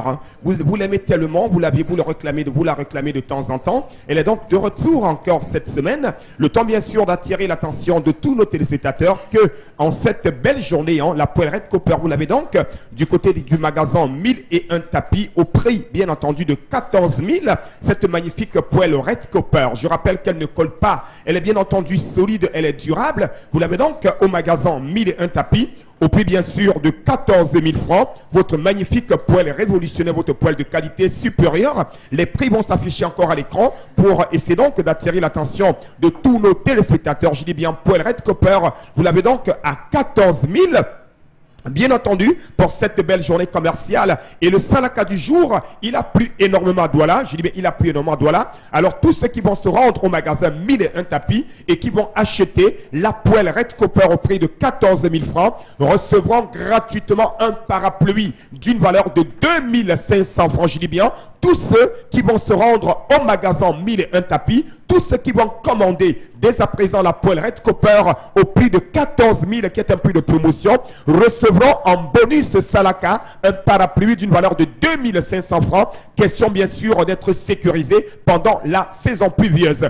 À côté, bien sûr, de la poêle Red Copper, on a également cette magnifique paire de gants. Ah ben oui, les gants de cuisine, super gants. Vous les avez donc à 5 000, votre magnifique paire de gants. Et ce n'est pas tout. Dès que vous commandez votre magnifique paire de gants, vous recevez également un parapluie. Ah ben oui, je dis bien un parapluie, bien entendu, d'une valeur de 2500 francs. Offre valable aujourd'hui et demain, uniquement pour ceux des clients qui vont commander dès à présent. Dès que vous appelez, quel que soit vous êtes à Yaoundé, vous êtes à Garoua, à Belabo, à Nguelemenduka, quelle que soit votre ville, commandez dès à présent et recevez un parapluie d'une valeur de 2500 francs. Dès que vous achetez votre paire de gants au prix de 5000, je rappelle que ce sont les gants de cuisine qui sécurisent vos doigts. Et bien entendu, ceux qui ont besoin de l'ensemble d'une poêle et d'une paire de gants débourseront tout simplement la somme de 16 500 francs, accompagné bien sûr d'un magnifique parapluie, je dis bien valable pour les premiers clients qui vont commander dès à présent. C'est un Salaka spécial, c'est pour permettre à ceux des clients qui sont fidèles au concept Salaka d'avoir un parapluie solide. Je rappelle, vous avez la poêle Red Copper, cette poêle de qualité supérieure à 14 000, la paire de gants à 5 000, l'ensemble des deux vous l'avez à 16 500 francs. Je dis bien l'ensemble de la paire de gants et bien entendu d'une poêle Red Copper. Une poêle qui donne goût à votre cuisine, une poêle qui donne bien entendu un goût particulier à vos fritures. Vous l'avez donc à 16 500 francs. Avec bien entendu l'ensemble, je rappelle, paire de gants et une poêle à 16 500 francs. Absolument. Et c'est disponible au magasin 1001 tapis et nulle part ailleurs. Ceux qui n'ont pas le temps peuvent appeler et être livrés à domicile. On l'aura compris. Madame, monsieur, merci de rester fidèle sur Equinox Télévision. L'émission 10-12, le Zénith de ce lundi 10 septembre 2018, début de semaine, on va le dire. On va, avec vous, Florazé, convoquer quelques réactions au sujet que nous avons développé sur cette table. J'ose croire que peut-être qu'il fera un commentaire sur le classement Cameroun TV Survey qui met Equinox en pole position sur plusieurs critères d'évaluation depuis ce week-end. Allez-y, Florent. Alors, j'ai une réaction de Pierre Abedi par rapport à la colère de Charles Hamel, qui a un peu défini les élites arrivent au village et vous voyez les mamans dérouler le tapis rouge en balayant le sol avec les mains. Une autre réaction ce matin lorsque... à Moyoka, c'est terrible. Là, on fait cette distinction. Les francophones sont sommés de quitter la zone. Moi-même, je suis Dimitri. J'ai reçu cette sommation. Cette sommation de quitter. Oui, tout à fait.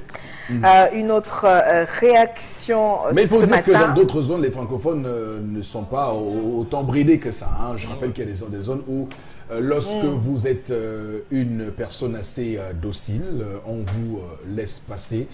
Ça, ce sont des témoignages de francophones qui reviennent de cette partie du pays, qui ne posent aucune résistance donc aux autres qui leur sont donnés. Donc si on vous dit de vous coucher à plat ventre, vous vous couchez à plat ventre, donc vous n'aurez pas de problème. Donc si on vous dit de remettre votre carte nationale d'identité, vous la remettez sans faire aucune opposition. On va juste entailler la République du Cameroun sur votre carte et vous laissez partir. Oui. Le but du changement, c'est d'abord le changement de mentalité, car il cite le professeur John Mouelet, je cite: la sagesse étant perçue comme un bien accumulable, un capital de technique et de défense, elle ne peut que susciter les réactions de blocage au progrès et au développement en général. Merci beaucoup, cher monsieur, sur ce plateau, messieurs et dames, à l'occasion. Madame, monsieur, on se retrouve demain lorsqu'il sera 10h, rediffusion de l'émission à 1h, hein, heure du Cameroun, minuit temps universel. On se retrouve donc demain, restez sur nos antennes. Que Dieu bénisse le Cameroun.